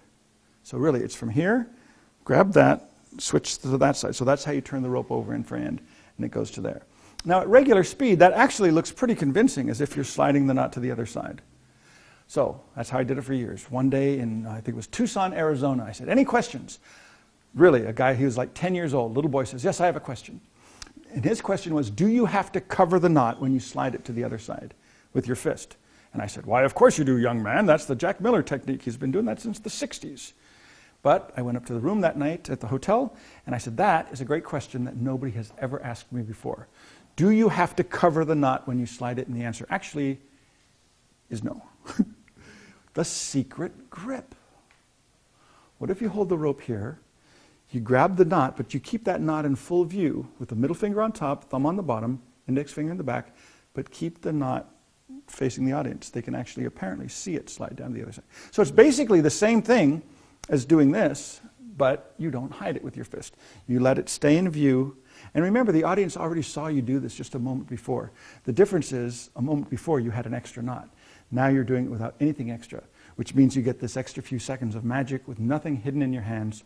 For the big finish, you can either physically untie the knot, which is what Pavel did, or if you use the hunter bow knot, I actually like this moment where that knot dissolves into the rope. And then you hand this rope out for examination. And trust me when I tell you, people are going to be pulling on this and have absolutely no idea how it's done.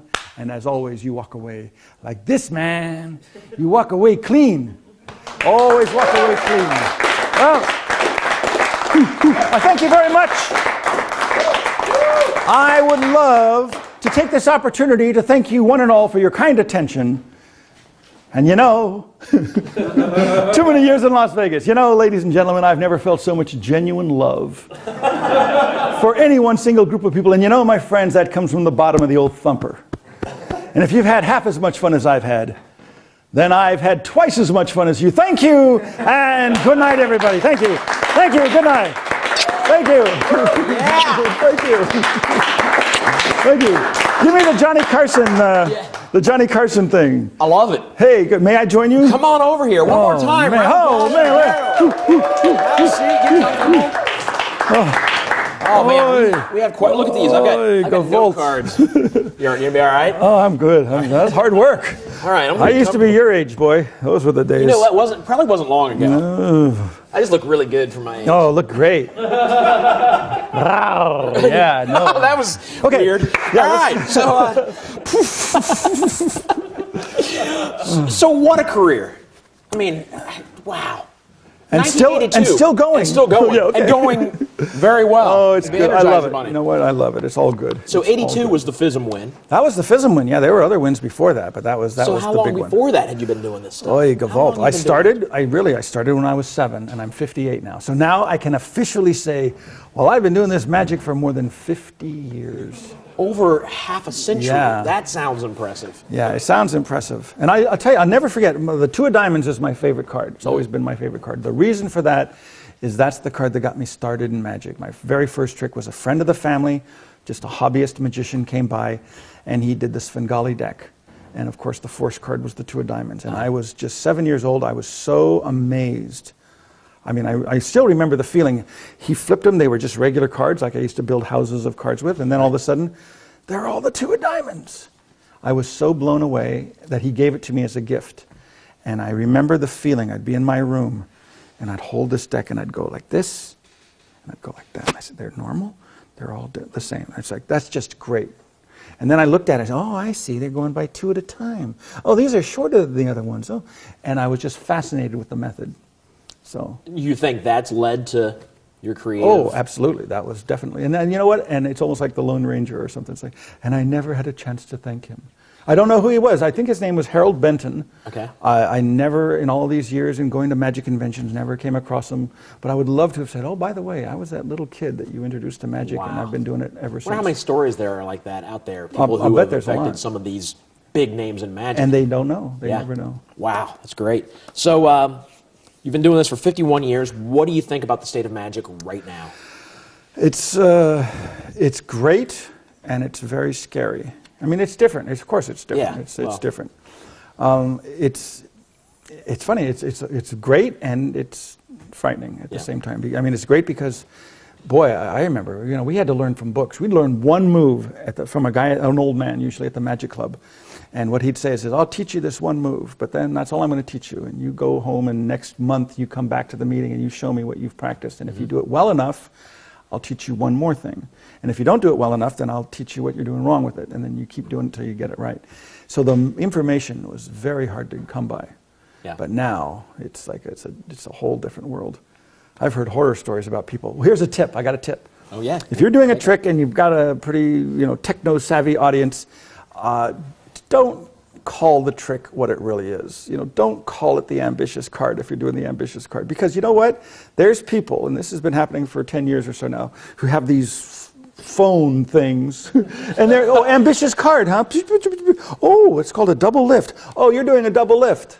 Yeah. right during your That's performance. a brilliant tip. I've never even thought about that. Yeah, but if you say it's the amazing rising card, they'll say, oh, you're using thread. It's like, that's not magnets. It's like, no. That's good. So what would you call the ambitious card then? I would call it the card that likes to be on top, or the card that's always on top, or something, or I'd just say the magic 9 of spades trick. Because, people, one of the good things about magic is it's very real for the moment that it's happening. And I mean, I'm sure you've had this happen. Absolutely. Somebody comes to you, months later, oh, you're the guy that did the 9 of clubs trick. And you're thinking, 9 of clubs trick? What's the 9 of clubs? Oh, it's an ambitious card. Oh, yeah, that one. Oh, you'll be in the 9 of clubs trick. Yeah, why didn't you say so? But for them, it only happened that one time, and it just happened to be a 9 of clubs, and so it was very real for them for that moment, and that's how they remember it. So is that what's scary about magic now, is the fact that they can go and find Oh, yes, that's the scary part. It's too easily accessible. And which means also is that well, you know what, I'm telling you something you don't know. The vast majority of the information out there on YouTube and stuff is just terrible, Yeah. terrible, terrible. I mean, I have nothing against teenagers. I was a teenager myself many years ago. And you know what? But, you know, if you can't do something, you know, it's not a good idea to teach it. Like, you know, coin tricks with mentalism and stuff like that. Yeah. You know, but you know, I mean, I've seen. I'll tell you a terrible example. Is Ricky Jay? I think is great, and he's always been great.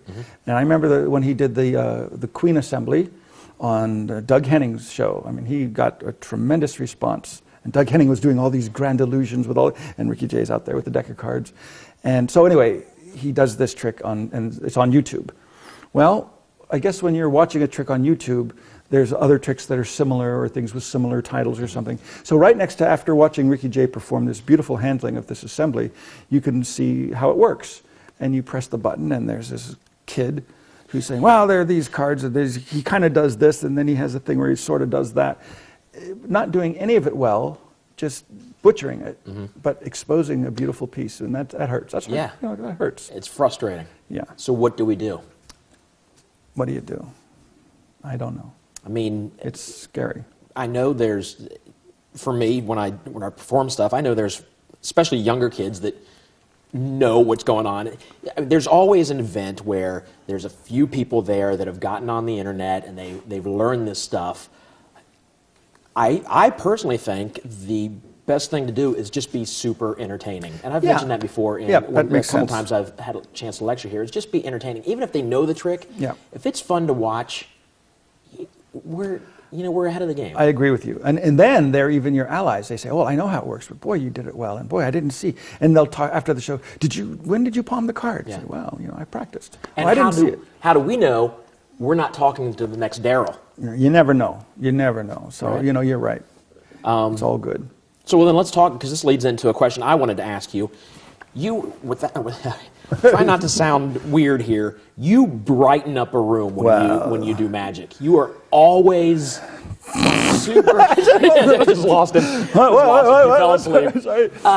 You're always. I mean, you're fun to watch. You can tell you're having fun up there. Is that you? Is that an exaggeration of you? It's an exaggeration. It's my best me, you know, and that's true because I do love magic. I mean, come on. I mean, what's there not to love about it? It's just great, and to get paid and to have the opportunity to do it for people, it's a wonderful thing. Absolutely. So sometimes, I mean, if I'm tired, I mean, I have my moments when I'm tired and stuff. But if it's like, wait a minute. Ken Brook used to say, well, it's better than digging roads. Yeah. And it's true. You could be working out in the streets and on the hot sun and all that stuff. Say, no, you're doing magic. You're having fun for people. So what tips do you have if, let's say I've got an event and I'm not feeling great, I don't feel like working, what would you say to get me? I know adrenaline itself Yes, it helps is. a lot, but is there anything that...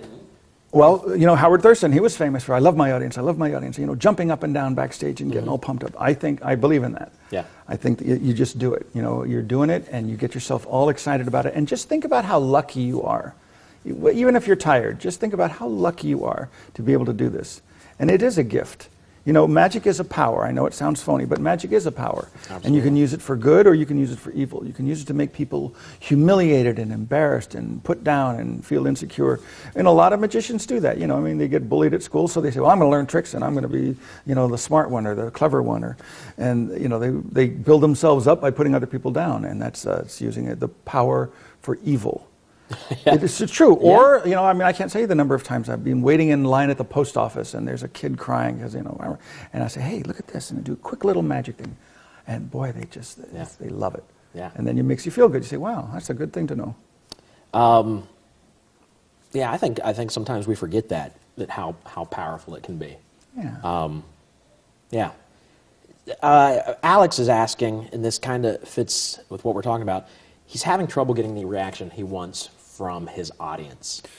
How would you, what kind of tips would you give him to improve his performance? Well, boy, and without seeing it, it's really a tough thing. Right. Like, first and foremost, I think you have to know what the effect is. What is the effect? I mean, I've seen a lot of effects where at the end of it, I say, I don't know what the effect was. Well, I had the red-backed kings, and I put them in there, and you signed the jokers, and then the card box was empty, but then, you know, it's like, I know, but what was the effect? What happened that's apparently magical? Sometimes things get so convoluted, you know, we get bogged down with technique that you kind of lose track of what the effect is. And I've always thought the idea of the effect should be very easy to explain, very simple to describe with one quick sentence. The coins went through the table. That's an effect. The rings linked together. That's an effect. You know, you say, well, the lady was cut in half. That's not an effect. Anybody can do that. The lady was restored. Oh, well, yeah, that's an effect. Oh, now you're talking. So yeah, if the effect is simple and direct, and then you focus on the effect, you know, there were some magicians like Francis Carlyle that were masters of milking the effect. I call it cow magic. Magic you can milk. It's like it's so crystal clear what the effect is that you can put all of your attention on that, and there's no way the audience can get distracted. I think that would help. Make sure there's no confusion. Yeah. You know, should he videotape himself? Absolutely. Yeah. Before videotape, we used to do it with audio tape. And oh, that's a great idea. If you can audio tape or videotape every one of your performances, very often the audience will give you some wonderful lines and wonderful bits that you could set up. You say, oh, why did that happen? Oh, well, because we were in this position at that time, so it was just a natural thing to say.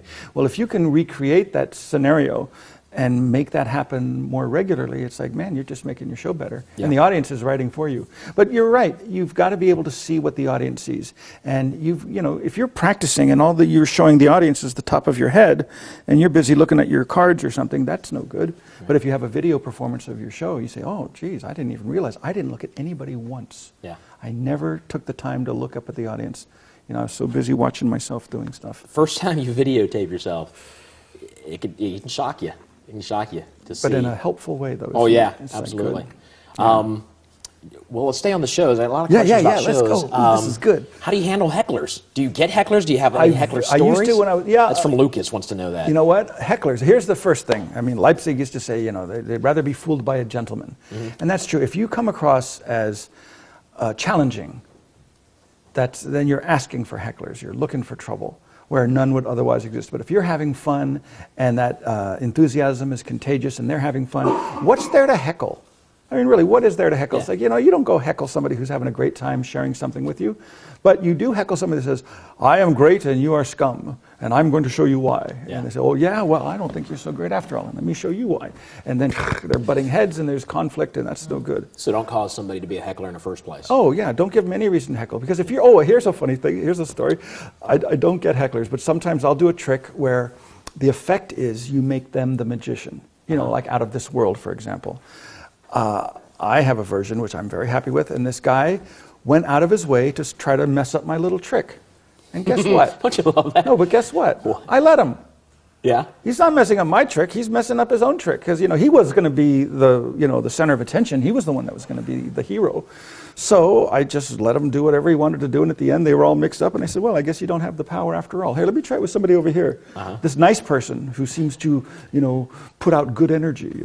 Right. And it worked like a charm. It's like, oh, well, I guess I should have shut up. I guess I should have just watched the show and I had a don't good understand time. why people do that. You get that I don't get it a lot. Yeah. But every once in a while. And it's always a guy.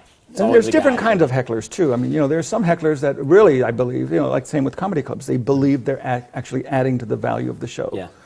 And they're not. They don't know that you know exactly what you're saying and what you're doing. It's not as improvisational as it might appear.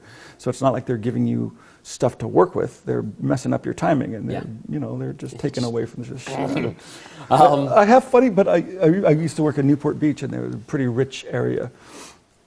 And I'll be honest, I'm brutally honest. Some people say to a fault, which I can't possibly imagine. But really, these rich old ladies were talking during my stand-up show, and it's like, and I wouldn't look at them and say, "Hey, shut up, ladies!" Yeah. Are you too rich to be polite? Or you don't do that. But I would say, what? There's some annoying buzzing kind of sound and I don't look them at the eyes. It seems to be coming from this general air. And well, I don't hear it now, but boy, that was annoying. Anyway, and you just go on with the show, and they're kind of been told that they better be quiet, or I'm not going to be afraid to bring it to everybody's attention, but without looking them in the eye and pointing my finger in their face and all that kind of stuff. So there's always ways. That's good. A question that just came in. Yes. What's been your favorite gig ever? Wow, That's a great. You know what? It was Magic. Well, the Magic Castle's a great gig, but my favorite ever was Caesar's Magical Empire. Oh, I love that place. I loved that room because it was, it was great. 6 shows a night, 6 nights a week. And I just loved it because it was 18 minutes. because they had 20 minutes, then they had to have 5 minutes to empty out the room to, clean up the glasses and napkins and then refill it. So you're doing a show, and every show was the same. It was exactly 18 minutes, exactly to the second. And I had it down because I got one of these. Anyway, the story is, the reason that was such a great experience is because as soon as you do one show, literally 5 minutes later, you're doing the same show again and again and again and again. And 1 minute, you are a god. It's like, they are just not paying me enough to work at Caesar's Palace in Las Vegas. Doesn't last long. Yeah. 5 minutes later, it's like, oh God, I should just give up this business. I'm just terrible. It just never got off the ground. And it's a funny thing because it's the same show, word for word, the same pattern, everything. It's just the energy was different. Oh, okay, I see what you're talking about. I'm You're talking about your own show. Your own feeling. It's like, wow, I'm doing a really good job. I should get paid more. Yeah. And then literally 5 minutes later, the next show, it's like it just never gets off the ground. Exact It's like, same I show. should get out of this. Same Who jokes. am I kidding? And a different reaction. Yeah. You think that's, can you... It's humbling. It's a very humbling Yeah. experience. Can you blame the audience? You know what? I don't know. Not blame them, but is it just... It's like different audiences have different energy. I mean, you know, it's like you could actually close your eyes and walk into a room and you can feel it. You just know. You know, it's the ambient noise, it's the body language, it's the nonverbal communication. I mean, it's all there. Either you tune into it or, some people say it's, I like to think of this as hooks. Who was it? Elmsley, maybe? But when you're doing a show, it's like you're putting out these hooks, like you're fishing. And you say, I'll put out this hook here and this hook over there and this hook over there. And somebody's going to grab the bait and take it. And then you play with them and somebody else is going to do something over here. So now you're interacting with the people. And if you know your magic so well, you don't even have to think about it. Like the rope routine. I mean, I love that trick because it's like I don't have to think about anything. It just happens. And 100% of my attention can be on the audience. And if somebody has a funny laugh or something happens, or you just play with it and you make it real. That's a good point. Knowing your stuff inside and out so that you can focus on. I've seen performers that you'll hear something funny. As a spectator, you'll hear somebody say something funny and they don't break their script. Yeah. And I think they miss out on During a lot. my last trip to ancient India, I saw a Hindu face. And it's like, what? And then the kid's 14. It's like, what do you? Oh, you've got to be aware of what's going on. That's so important. To get to know a crowd, I love to do, if I'm doing a stand-up show, I love to do strolling beforehand, maybe an hour. Because that way I feel like once you're on stage, they're like, oh, that's our buddy that was just hanging out with us. You doing act as stuff. your own opening act, Yeah. and that's a great thing. Yeah. And you know who reacts strongly, and you know who to play to, and all. Yeah. Oh, absolutely. Do you do that a lot? Is that? Would you prefer to do that as opposed to just going in and? You know what? My favorite thing now is just to do a 30-minute show, and just start from a cold audience. In fact, I don't mind opening for other people. I love it. I mean, a couple of times where the whole audience, I was the fifth act in, and the audience was just dead, and everybody's looking at each other like, oh, I gotta go up in two more. And I would say, don't worry, I'll take care of it. And I'd just go out there and we just have fun and get them jumping up and down. And then I walk. And when I'm done with my 10 minutes, it's like, okay, they're all yours. Yeah. It's like, oh, thank you, dear. Oh God, thank you. Does it feel good? It's wonderful. But that's another example of you don't have to think about what you're doing. If you're really concentrating on your method and your moves and your technique and your timing and your stuff, that's attention that you're taking away from your audience. And I really believe your audience should get 100% of your So then how do you add new material? Oh, if you're wow. afraid to... You don't. You do the same thing. No, except what you learn in lectures. Now that's a whole different thing. No, that stuff is priceless. You know what? It's hard to add new material. And when you do, of course, you don't open with it, you don't close with it, but you put it in a place, your opening is going to work and get them to a certain level. Then you have some leeway, because if you drop down a couple of notches when you're trying your new thing, doesn't matter. I mean, it's not the end of the world, because you're going to pick them right up again with your next piece. So if you know that you've got certain material that you can rely on and depend on that's always going to work for you, that's priceless. Right. Then you can introduce your new stuff. So what do you do? Sorry, I keep saying I'm saying I because I know there's a lot of people out there in the same boat as me. I've got 2 shows coming up this week that are repeat from last year. Has a year been long enough? I've got a couple new things in there, but I do my stuff that I do because it works. It's a two-edged sword.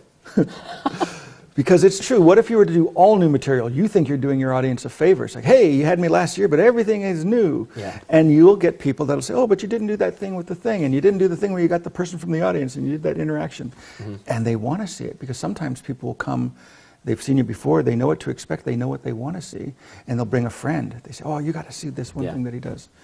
So it's good if you add a couple of new things, but have your standard stuff that you can rely on. Brian Regan is one of my favorite stand-up comedians. And the few times I've seen him, he does encores where he comes out and people yell out bits that they want him to do. Wow. That's impressive for a comedian. Great, yeah. A band comes out and does it, but yeah, but a punchline is such a it's a special thing that they know in advance where you're going. Yeah, it's like yeah. you lose that. And they holler out for his Pop-Tart bit. But that's great, isn't that? I mean, that he's yeah. so well known for certain bits that they actually demand it. Well, with him, it goes back to the entertaining part. Is he can tell this story that I've heard before, but it's fun to watch him. He's animated, and it's just, I think that's a huge part of it. And I think, like I said, that's you. And every time I've seen you on stage, you're fun to watch. It's getting hotter and hotter these days. You know what? I still love it. I might not be as fast, and I'm not as effort, but I love it. It's just a great thing to be able to do. Yeah. So you've really, somebody else asked us, I can't remember, I'd like to say their names. God, those are real ones, aren't they? Yeah, those people are loving it. I want to name my first child. What is that? Whoa, jeez. Oi, Gewalt. Let's see, everybody's saying what a great lecture has been. You've released so many effects on video. How do you choose what you're going to do day from day? Oh, that's a funny thing because I do very few of those things. I mean, I know I have 10 tricks. Didn't you read the story about how many tricks do you know? Well, I know 6. How many do you know? I know 100. But the guy who knows the 6 knows the 6. I do very little, but what I do, I can do in my sleep. So all this stuff from all these videos, they're great. It's great material, but the only time I really watch them is when I need something new. Yeah. I mean, that's one of the reasons I put stuff on video too, is because if I forget something, I say, well, I don't want to read it again. I don't want to learn it over. Oh, wait, I got that on video. Just pop it in. And like the Fuller Doolers, I think there's some wonderful material on there. Absolutely. And I still use a lot of it to this day. It's like, oh, yeah, that's a good trick. So should we not feel bad when we do a strolling gig or we walk out of there and it's, I've done 6 tricks tonight. I cannot believe they paid me to do 6 tricks over and over. Wonderful. That's wonderful. It feels great. Wonderful, yeah. I tried it. It didn't work, but I mean, it depends on the audience. If you're doing a fundraiser and it's a 5-hour fundraiser and people are going to be coming in and out of a big ballroom or something, you could literally, do the same trick all night long. I didn't quite pull it off, but I wanted to do the 3-card sequence of the ambitious card as my only trick all night long. So all I did was I'd have 3 cards and I'd pull the bottom card down and turn the other 2 over. But I did it like 500 times. But it didn't quite work. Because that 3-minute thing is, the 3-card sequence is only a couple minutes, and that's really not enough if you're supposed to, mingle with everybody. Right. But it's kind of fun to be, and you can do that. And I think that's a great thing. One trick, over and over again. Yeah. Well, then good. I won't feel it. If Daryl doesn't feel it, why would I feel bad about doing the same trick over and over all night? All right. A lot of people want to know. I get this question, or I've gotten this question quite a few times the past few weeks. Creative process. Whether it's routines or a new trick, what is your creative process? Or are you done creating? Are you at this point? No, far from done. It's not as hard as some people think. It's like, here's a great example, like that ambitious card thing. I remember I was a teenager when I came up with that gimmick, because I said, I want to show the ambitious card, and I want to put it in the middle, and I want that card to come to the top. Really, if those are the conditions, it's got to go through the middle. It's got to go through a tunnel or a hole. There's no other way. So it came to you pretty quick? It did, but if you set the conditions and you're very strict on the conditions, I say, well, I want it, it's not a duplicate card, it's not pretending to go in the middle, it really is the card, it really goes in the middle, and it really comes to the top, then the shortest distance from there to there is right through there. And it works that way with a lot of tricks. You just say, what do you want the effect to be? The effect has got to be crystal clear. And very often the method, there's several methods to choose from. Yeah. Then that's a good position, because then you get to pick out the best method. Because there's always advantages and disadvantages to every method. There's no such thing, I don't think, as the perfect method. Yeah. Otherwise it'd be real magic. There's got to be some flaw or some discrepancy or something. But fortunately, discrepancies in one method, there'll be different discrepancies in another method. So if you're doing something like the ambitious card, you're doing the same effect over and over again, but you're using all these different methods. By the end of it, there's really nothing solid for the audience to grab onto. If they think, well, he didn't really put it in the middle. Oh, but yes, he did because I saw it and he spread them. And well, but maybe it wasn't the same card. No, but it was because I saw it and I put it in. And you know, Max Malini used to do a vanishing silver dollar trick, and Di Vernon told me that Leipzig said to Vernon, I would happily give up everything I know in magic if I could get as much effect out of vanishing a coin as Max Malini. Now, what a thing to say. Can you imagine that? Because Max Malini would do, he'd make a coin vanish. You know, some magicians, they do this and they do this and they keep it in the other hand. And other magicians do this and they throw it up their sleeve. But when Max Malini makes a coin disappear, it just disappears. And so when people describe that later, they say, oh, I saw this great magician. He made a coin disappear. Oh, yeah, that's nothing. He just put it up his sleeve. No, he told us about that. That's how some magicians do it, but he didn't do that. His sleeves are rolled up. Oh, well, he probably just pretended and kept it in the other hand. No, he didn't do that either. So these methods, Malini would eliminate these as like the false paths and stuff like that before he even did the effect. But then he would do the effect once, and they'll never forget it. It just disintegrated. Yeah. And that's pretty strong stuff. Can you imagine that? Give up everything you know to get as much effect out of vanishing a single coin. One coin. As Max Malini. It's like, phew. It's good. Yeah. You just mentioned Vernon. Zombie Magic wants to know if you have any funny Vernon stories. Yes, the trick that fooled Di Vernon 7 times. It's true. There's one trick. This was when I finally turned 21. I mean, it was a running gag with Bill Larson. Because, you know, you can't work the Magic Castle till you're 21. And he saw me work when I was 16 at a convention, and then 17, and then 18. And we'd see each other every year, and he said, well, how old are you again? I said, well, I'm getting closer. So finally I was 21, I got to work at the castle, and usually Vernon would see the show once, somebody he hadn't seen before. But he came in 7 times, which is a lot of times for him to see the same show. And it was because the last trick was an absolutely impossible, you know, discovery of a card. I mean, very fair conditions. And once again, it's just a card was selected and I found it. That's the effect. But the conditions were impossible. And Vernon had no idea. And it was something the idea I learned from one of his books. And so he came in, and it was Max Maven that said, you know, Vernon, you know, he's seeing the same show, or you must be fooling him with something. So at the end of the 7th show, I said, so is that last trick got you puzzled? And he says, it's very good, it's very good. And I told him what it was. I just said 2 words, and his eyes was like, very good, very good. Yeah. So that was pretty fun. So that was a great moment. That was a wonderful moment. And meeting with Jimmy Grippo, this is a true story with Jimmy Grippo. I did the same trick. It was one of those tricks I'd save. And I did it for Jimmy Grippo. And there was this whole big table at the Magic Castle, and Jimmy was there with Jan, his brother. Vernon was there. I mean, Tony Giorgio, just a bunch. T.A. Waters. I mean, all these guys were there. And so I'm doing this impossible location for Jimmy Grippo. And I know his, you know, I've seen him on TV. I know kind of what he knows. And so he picks the card, and he's thinking, and I'm ready. I mean, I've got it under control. But it's too impossible. So he picks up the deck again, and he says, I forgot my card. And he looks through it, and then he closes the deck, right? And he gives it a quick overhand shuffle, and then he goes like this, and he puts the deck down. And I said, okay, he just overhand shuffle controlled it to the top. He did the one-handed top palm as he put the deck down. So here's the situation. I don't know what his card is, but I knew that I could have gotten it. But he didn't know for some reason what I was going to do, so he palmed out his own card. So I'm thinking, I'm sitting at the table, all these other magicians are here. Jimmy Grippo has his selected card in his right palm, and what am I going to do to finish this trick? Do you think the other guys knew that he had No, some of them, maybe not many. I don't think, maybe one of them might have picked up on it, but most of them did not. So that's an interesting scenario. And I said, what am I going to do? I said, I know what I'm going to do. I said, Jimmy, I call him Mr. Grippo. I'm going to attempt the impossible. So all these other people say, what was the name of your card? He says, I can't tell you. I said, no, tell me. I have made it vanish from the deck. So as soon as he said 9 of clubs, I spread the cards face up, and I said, look, it's not in my hands, so you don't do it. You search through. The 9 of clubs was gone. So he knew he was kind of busted, but, you know, he was cool. I said, with your right hand, reach into your coat pocket and pull it out. And so he reaches into his pocket, and he pulls it out, and he throws it on the table. And that was the end of the trick. So for everybody, it's like, what the hell did you do?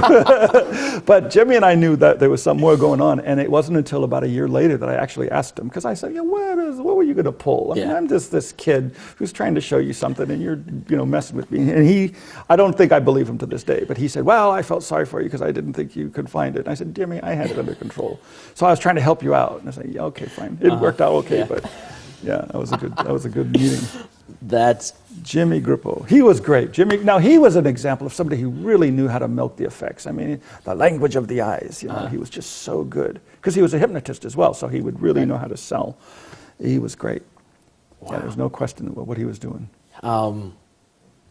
we're winding down here. Do you have any other stories, though? I don't want to stop. No. You guys have... No, Butch that's has it. a question. All right, and thank his you. pants back on, which And is good nice. night. Oh, thank you. You're very distracting. Very distracting. This is not an advertisement for you, but Wait, get the microphone. Hook them up. recently you produced a series of small videos about the brainwave and the Yes. invisible deck. Yeah. You plan to do any more of those? Because those are really great. I think they're great too. You went into the past. Yeah. You went into very... Nope. I didn't go into the past. That's one of my least favorite moves. I don't talk about the past. Into the past. Oh, the past. I thought you history said of the past. Oh, okay, sorry. I stand corrected because, I'm not You a... went into the history of each Yeah. trick, and then you showed variations, and those are Yeah. really good. I mean, I like them too. I did a lot of research on those because I really wanted to give so much value. That was the goal. My goal was to have a magician who says, oh, I've been doing this Svengali deck for 30 years. And then I spent, $10 or whatever, and I bought that DVD, and I learned stuff I didn't know. Really? That was my goal, because like the Svengali deck is a great example, or the stripper deck. I mean, how many ways can you get the spectator to reverse their own card? I mean, that's very valuable information. Animan has a few great methods for turning around the deck, but Vernon actually did this as an article. He wanted to find out, how do you get the spectator to reverse their own card? So if you're using a stripper deck or a Mexican Joe or something like that, it's a very good thing to know. So that was, what was the question, by the way? Am I going to do any more? I don't know. You know what's funny about that is that the one complaint that got is, are you ready for this? It was too inexpensive. It was only $10. Originally, the retail was $10. And so they decided, you know what? That's true. If somebody has a magic shop and they say, well, I can sell this $20 video that I buy for, say, $10 and I make $10 profit, or I could sell this $10 video that I buy for $5 and I can make $5 profit. I'm making twice as much money selling this thing that's not as good than I am by selling this that's a tremendous value. And I decided that, to me, that was foreign. I said, what? That's the problem with it? Is it they're too valuable, too much information? So they decided to raise the suggested retail price, but retain the wholesale price. So that way the dealer still makes more money, they make more profit. So that was good. But I don't know if we're going to do more of those. We have advanced stuff coming out as well, like the sponge balls. Have you watched any? Well, they're not even out yet. The essentials are out for like a few topics, but the next step up was after you do one essentials, just to learn some of the basic stuff. The next step is the master course. And like the sponge balls master course, there's 4 volumes. They're ready to come out anytime now. Wow. And a tremendous amount of information, and it's all good stuff. It's I not... just like the way you narrowed down to one specific subject. Yeah. And you gave so much information on it. Well, great. So you're not complaining about the fact there's too much value. No, I was kind of hoping for a $5 video. Well, What's yeah, $5 volume. Oh, well, go to China. Yeah, no problem at all. How much on these essential videos that you're doing?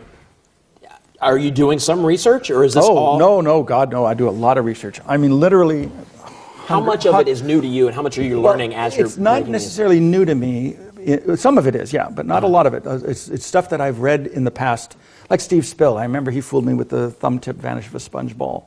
I forget what he called it, but it was great. Mm-hmm. But that was back in the early 80s. So I knew it, and I knew where it was. It was in My Hands Can Be Yours. And I said, well, someday if I'm ever going to do a thumb tip video or a video on sponge balls, I'm going to go back to that. I'm going to do this. I remember the Ireland cups and ball routine. So I knew where the stuff was, but then I had to learn it. Because it's one thing to know it in theory and know where it is or know what volume of the Tarbell course to find it, but then to actually take the time and learn it, that took a lot of time. Because these are not things, right. That's something I wasn't overly happy about, is I would learn things that I wasn't planning on using. I don't mind spending time learning something that I'm going to use, but you can't do everything. Right. But, if you want to do it once for the camera and then afterwards you kind of forget about it. But I'd rather put all that information out there and let people choose what they like best, because it's not my decision what somebody else is going to pick for themselves. But if you give them 10 methods for the double lift, and then they get to search through all of them and try out the one that they like and focus on the one they like the best. So we did the same thing with props. I like it. Any other Does that things help? out there? Yeah, one more question. Butch has one more question. Are we hearing his questions? I'll repeat it if we need to. I'll repeat it. How many decks of playing cards do you own? How many decks of Oh, I have playing no cards do you idea. own? Thousands. But you know what? That's own or use or Own. because there's a difference. I mean, I collect cards, and I've done that for many, many years. When I used to do a lot of lectures all over the world, I'd say, well, as long as I'm in Italy, buy every deck of cards that they sell in the Italian stores, and the same with China and Japan and all over. But I collect cards because I like cards. But as far as using them, I use bicycle rider backs, red, or blue B-backs. And the B-backs are the best. I mean, that makes this, even false shuffles and fans. You know, you could do a pressure fan with a B deck, and even if it's not perfect, it looks great because the all-over pattern in the back design. It makes seconds look better and false shuffles and all that stuff. They're more deceptive with the B cards. But I would guess thousands of decks. But you know what I do? I get a deck, I open it up, I take out the jokers, and I play with it for a few minutes, and I put it back in the box. I say, yeah, that's kind of a nice deck. But when it comes time to do a show, it's like bicycle rider backs. I'm not a fan at all of the black-faced cards and the cards that just look weird. I think cards should look like cards, what people buy at the store. So white faces with red suits and black suits, you know. I don't want somebody to question the prop. You know, I don't want that to take away from the effect at all. So it should look like just normal stuff that people see in their own homes. Yeah. Thank you. Any other Sure. upcoming projects? Oh, yeah. I'm working for Penguin, eh?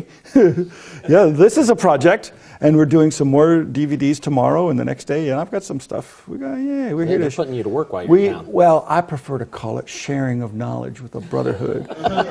You know how it is when you take out of the pool of knowledge? Well, then when it's time, you put back into it, and that's a good thing. So yeah, I'm going to be here for a few days doing some stuff, which I'm thrilled about. Yeah. Thrilled about. Is it anything you want to? Oh, you just stay tuned, my friends. Penguin Magic. That's penguinmagic.com for any of those of you who don't know. Yeah. Can they get? I had somebody ask about the ropes. Can you get the ropes through Penguin? Did they get them from Now, you? which ropes are those? The red and white one? Yeah, the red and white Yes, ones. absolutely. It's called the acrobatic knot. It used to be called the jumping knot of Pakistan, but no more. It hasn't been called that for many years. Okay. For good reason. That's a good question. And people, why don't you call it that anymore? Well, it was jumping knot of Pakistan. Every show, every word for word pattern was the same. Jumping knot of Pakistan. This was shortly after the 9/11 incident, and Pakistan and the United States were not on great terms. And I wasn't thinking. I was on autopilot in a way. No, not autopilot. All my attention was on the audience. I wasn't thinking about what I was doing or what I was saying. I was thinking about them. So I would just say, la, la, la, la, la, la, la, la, la, la, the jumping knot of Pakistan. And I had the audience up here. And as soon as I said the jumping knot is a mystery of the jumping knot of Pakistan, I just lost them all. Wow. Dead. It's like, and that was my last trick. So it's like I didn't have a chance to get them back again.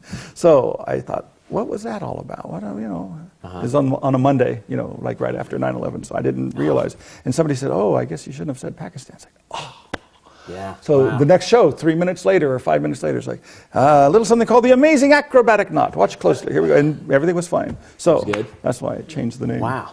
So okay, then we talked about your favorite gigs. Talk about that. Have you had any nightmare gigs? Or any that are... Not in a long time, but yeah, I've had them. Oh yeah. Oh, Newport Beach again. Love Newport Beach, but it was a private show, and I thought, this will be great. And they said, oh yeah, we want you for 3 hours. And I said, oh, of course, you charge by the hour. I'll be happy to do 3 hours. What they didn't tell me was that it was on a yacht, and there were like 20 people. And Wow. 3 hours 3 for 20 hours. people on a yacht. It's like, oh man. You go through your material in the first hour. Yeah. And that's even stretching it. Was it? So I did a lot of storytelling, and I'd teach tricks. Oh, you like magic? Well, here, let me show you. And I'd teach them like a self-working card trick that you might want to teach your son this trick. Oh, here's a great trick. Yeah. So it's like, and we talked about blackjack, or we talked about other things. But boy, that was a tough one. Yeah, 3 hours for 20 people. Now, if it's a huge, like Queen Mary or something, 3 hours is the same as working a ballroom. That's different. Yeah. But for a very limited number of people, and you go through your material. Were they happy though? I mean, it may have been Yes. rough for you, but they had to be. Yeah, they were happy. Happy. Wow. Never again. Yeah. Oh, yeah, that's a good thing. Ask how many people are going to be there, just for fun. How many you think? I've had, I sometimes wonder about that. If somebody calls and they ask me, how long do you think should go? I've always thought maybe 75 people per hour. I have never thought of it that way. I don't know. I heard somebody say that once. I'm not sure That's who a it good was, thought. but it's 75 people. You mean like strolling magic yeah. for If you're tables? doing strolling magic, there's going to be 150 people there. 2 hours should be fine. Yeah. That's kind Well, of. I would start it too, but I mean, I would not try to get more hours to get more money. I would rather take a little less money, but leave them with a really good, strong impression. Yeah. Because I remember we did this a lot in England. My wife was, I don't know if I mentioned, she was a magician full time before we even met. And we got to work some shows before we got married in England. So what you do is you look at the ballroom or you look at the banquet layout and you say, how many tables, how many magicians, how many people? And you just divide it up, and that's about this many minutes per table. And if it's 10 minutes per table, you say, well, I want to do 3 parts of the table. You know, I don't want to do all 10 minutes in one spot.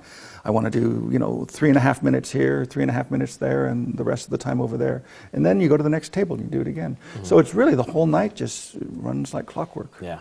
It's all good. Is strolling your favorite thing to do right now? No, my favorite thing is just to stand up. You just show. mentioned that not too long ago. Because 30 it's minutes, true. You yeah. just get in. Yeah. I mean, I don't want to say get in, get the dough, Right. get out, get the dough. Don't be a schmo. Go for the dough. Yucks are bucks. Well, I had some funny agent friends. But I would rather just go in cold and do it, and then they don't know what to expect. And then it's like they'd hit some, and at the end, it's like, thank you and good night. Go, wow, who was that? What was that all about? And of course, you leave a lot. I like to hand out a lot of things and leave a lot of cards. I want to do a show someday where everything is given to the spectators to keep. The card through the plastic bag, keep it. Oh, and if you look closely, you'll see there's my website address on the corner. And wouldn't that be nice? Everything you do, you give away everything that you use, and everything that you give away has got your, As your contact material. That's good. Any tips on that?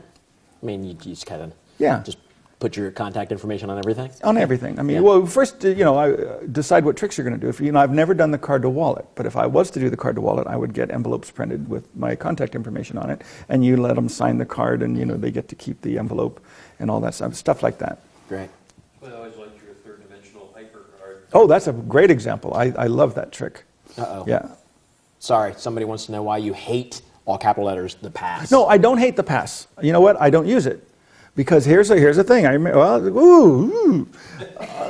know if Zombie Magic likes oh, the geez, pass. it's smoking, man. Oh, what's going on? No, there's nothing wrong with the pass. The pass is a great move, and what it was invented for was to uncut the cut or to nullify the cut. So it's a gambling table thing. If you cut the deck, and then the guy who wants to cheat, he's got to uncut them. Well, a magician uses the pass because in the old days that was the only method that was probably available for getting a chosen card to the top. Well, those are old times. Now there's much better ways. It's to me it's not a good thing to say put your card back in the deck and close up the deck, and at the worst time you have to do something. Yeah.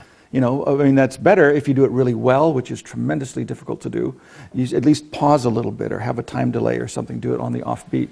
I don't use the pass as a control because I think there are other ways of doing a control that are much more deceptive and more efficient. You don't have to really change the order of 2 whole packets of cards in order to get the card to the top. You could just take the single card and get it to the top, like with a side steal or with the lapel automatic jog control is perfect. That's better than a pass.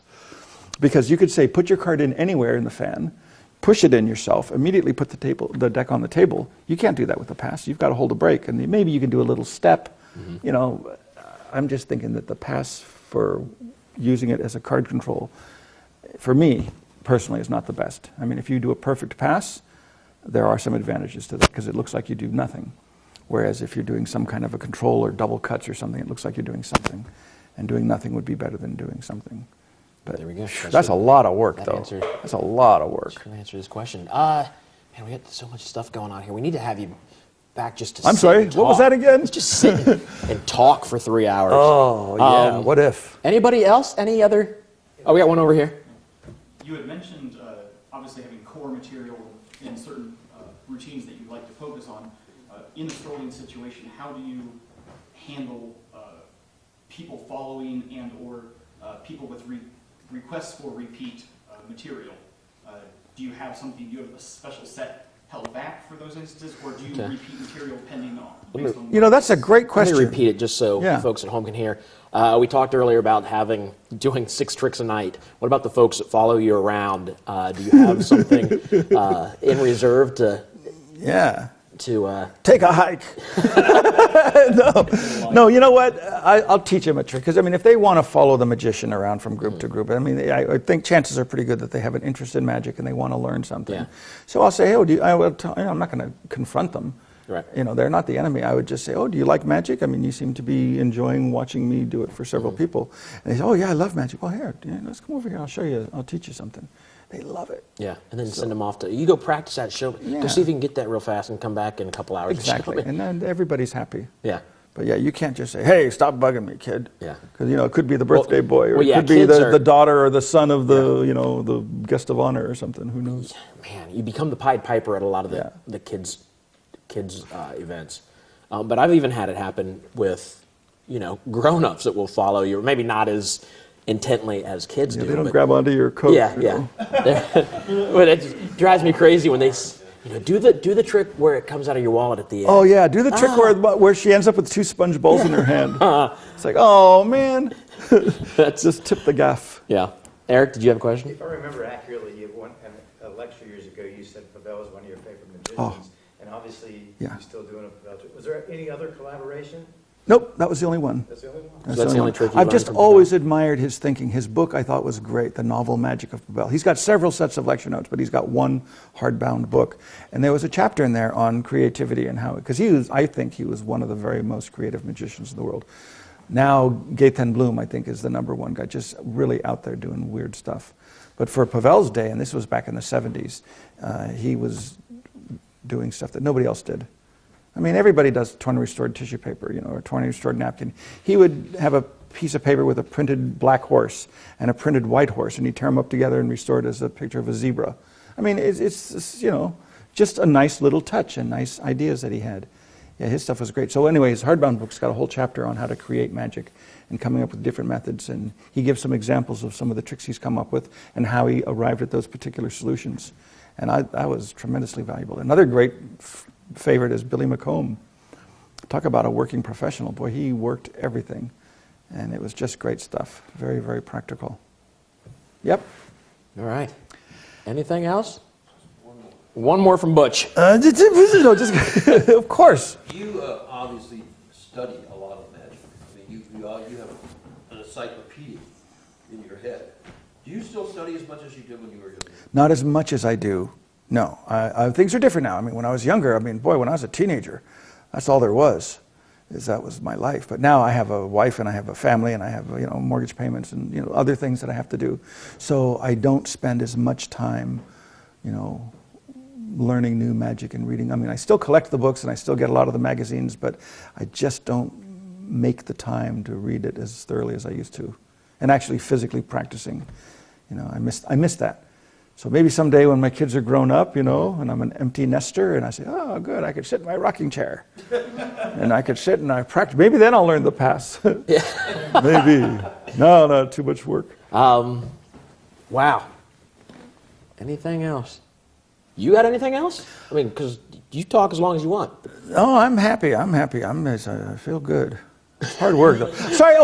Sorry about that coin trick, though. You know what? It's like, it's not, obviously, that's not why I close with that every show. It's like, I know it works, and I've done it before, and it works, and if you do it right, it works, but if you don't do it right, or if you know, there's all kinds of, you know, sorry I messed it up. That's embarrassing. Oh, it's no big deal. That's No big deal. embarrassing. But if I had to mess it up, I'd rather mess it up live in front of millions of people from all over the globe. Yeah, if I had to. So that feels good. That's nice. Oh, am I getting hot? Oh dear, it's getting hot in here. You saw yourself on. Are you looking at yourself on the screen over there? Yeah, I'm all red. Yeah. It's like I must be embarrassed. It's lighting. It's the lighting. You just made that face in front of those millions of people that you were just talking about. Oh, are we still on? We're still going. You know. But I think we've covered. Man, we've covered everything. Oh no. Okay. No other questions? Have you guys had a great time with Daryl tonight? And I too have had a great time with you guys. Well, thank you. We appreciate it. Thanks for hanging out with us. We say this every week, but thank you guys for supporting Live Magic. Thank you. We'll see you next time. All right. Good job. Ho, ho.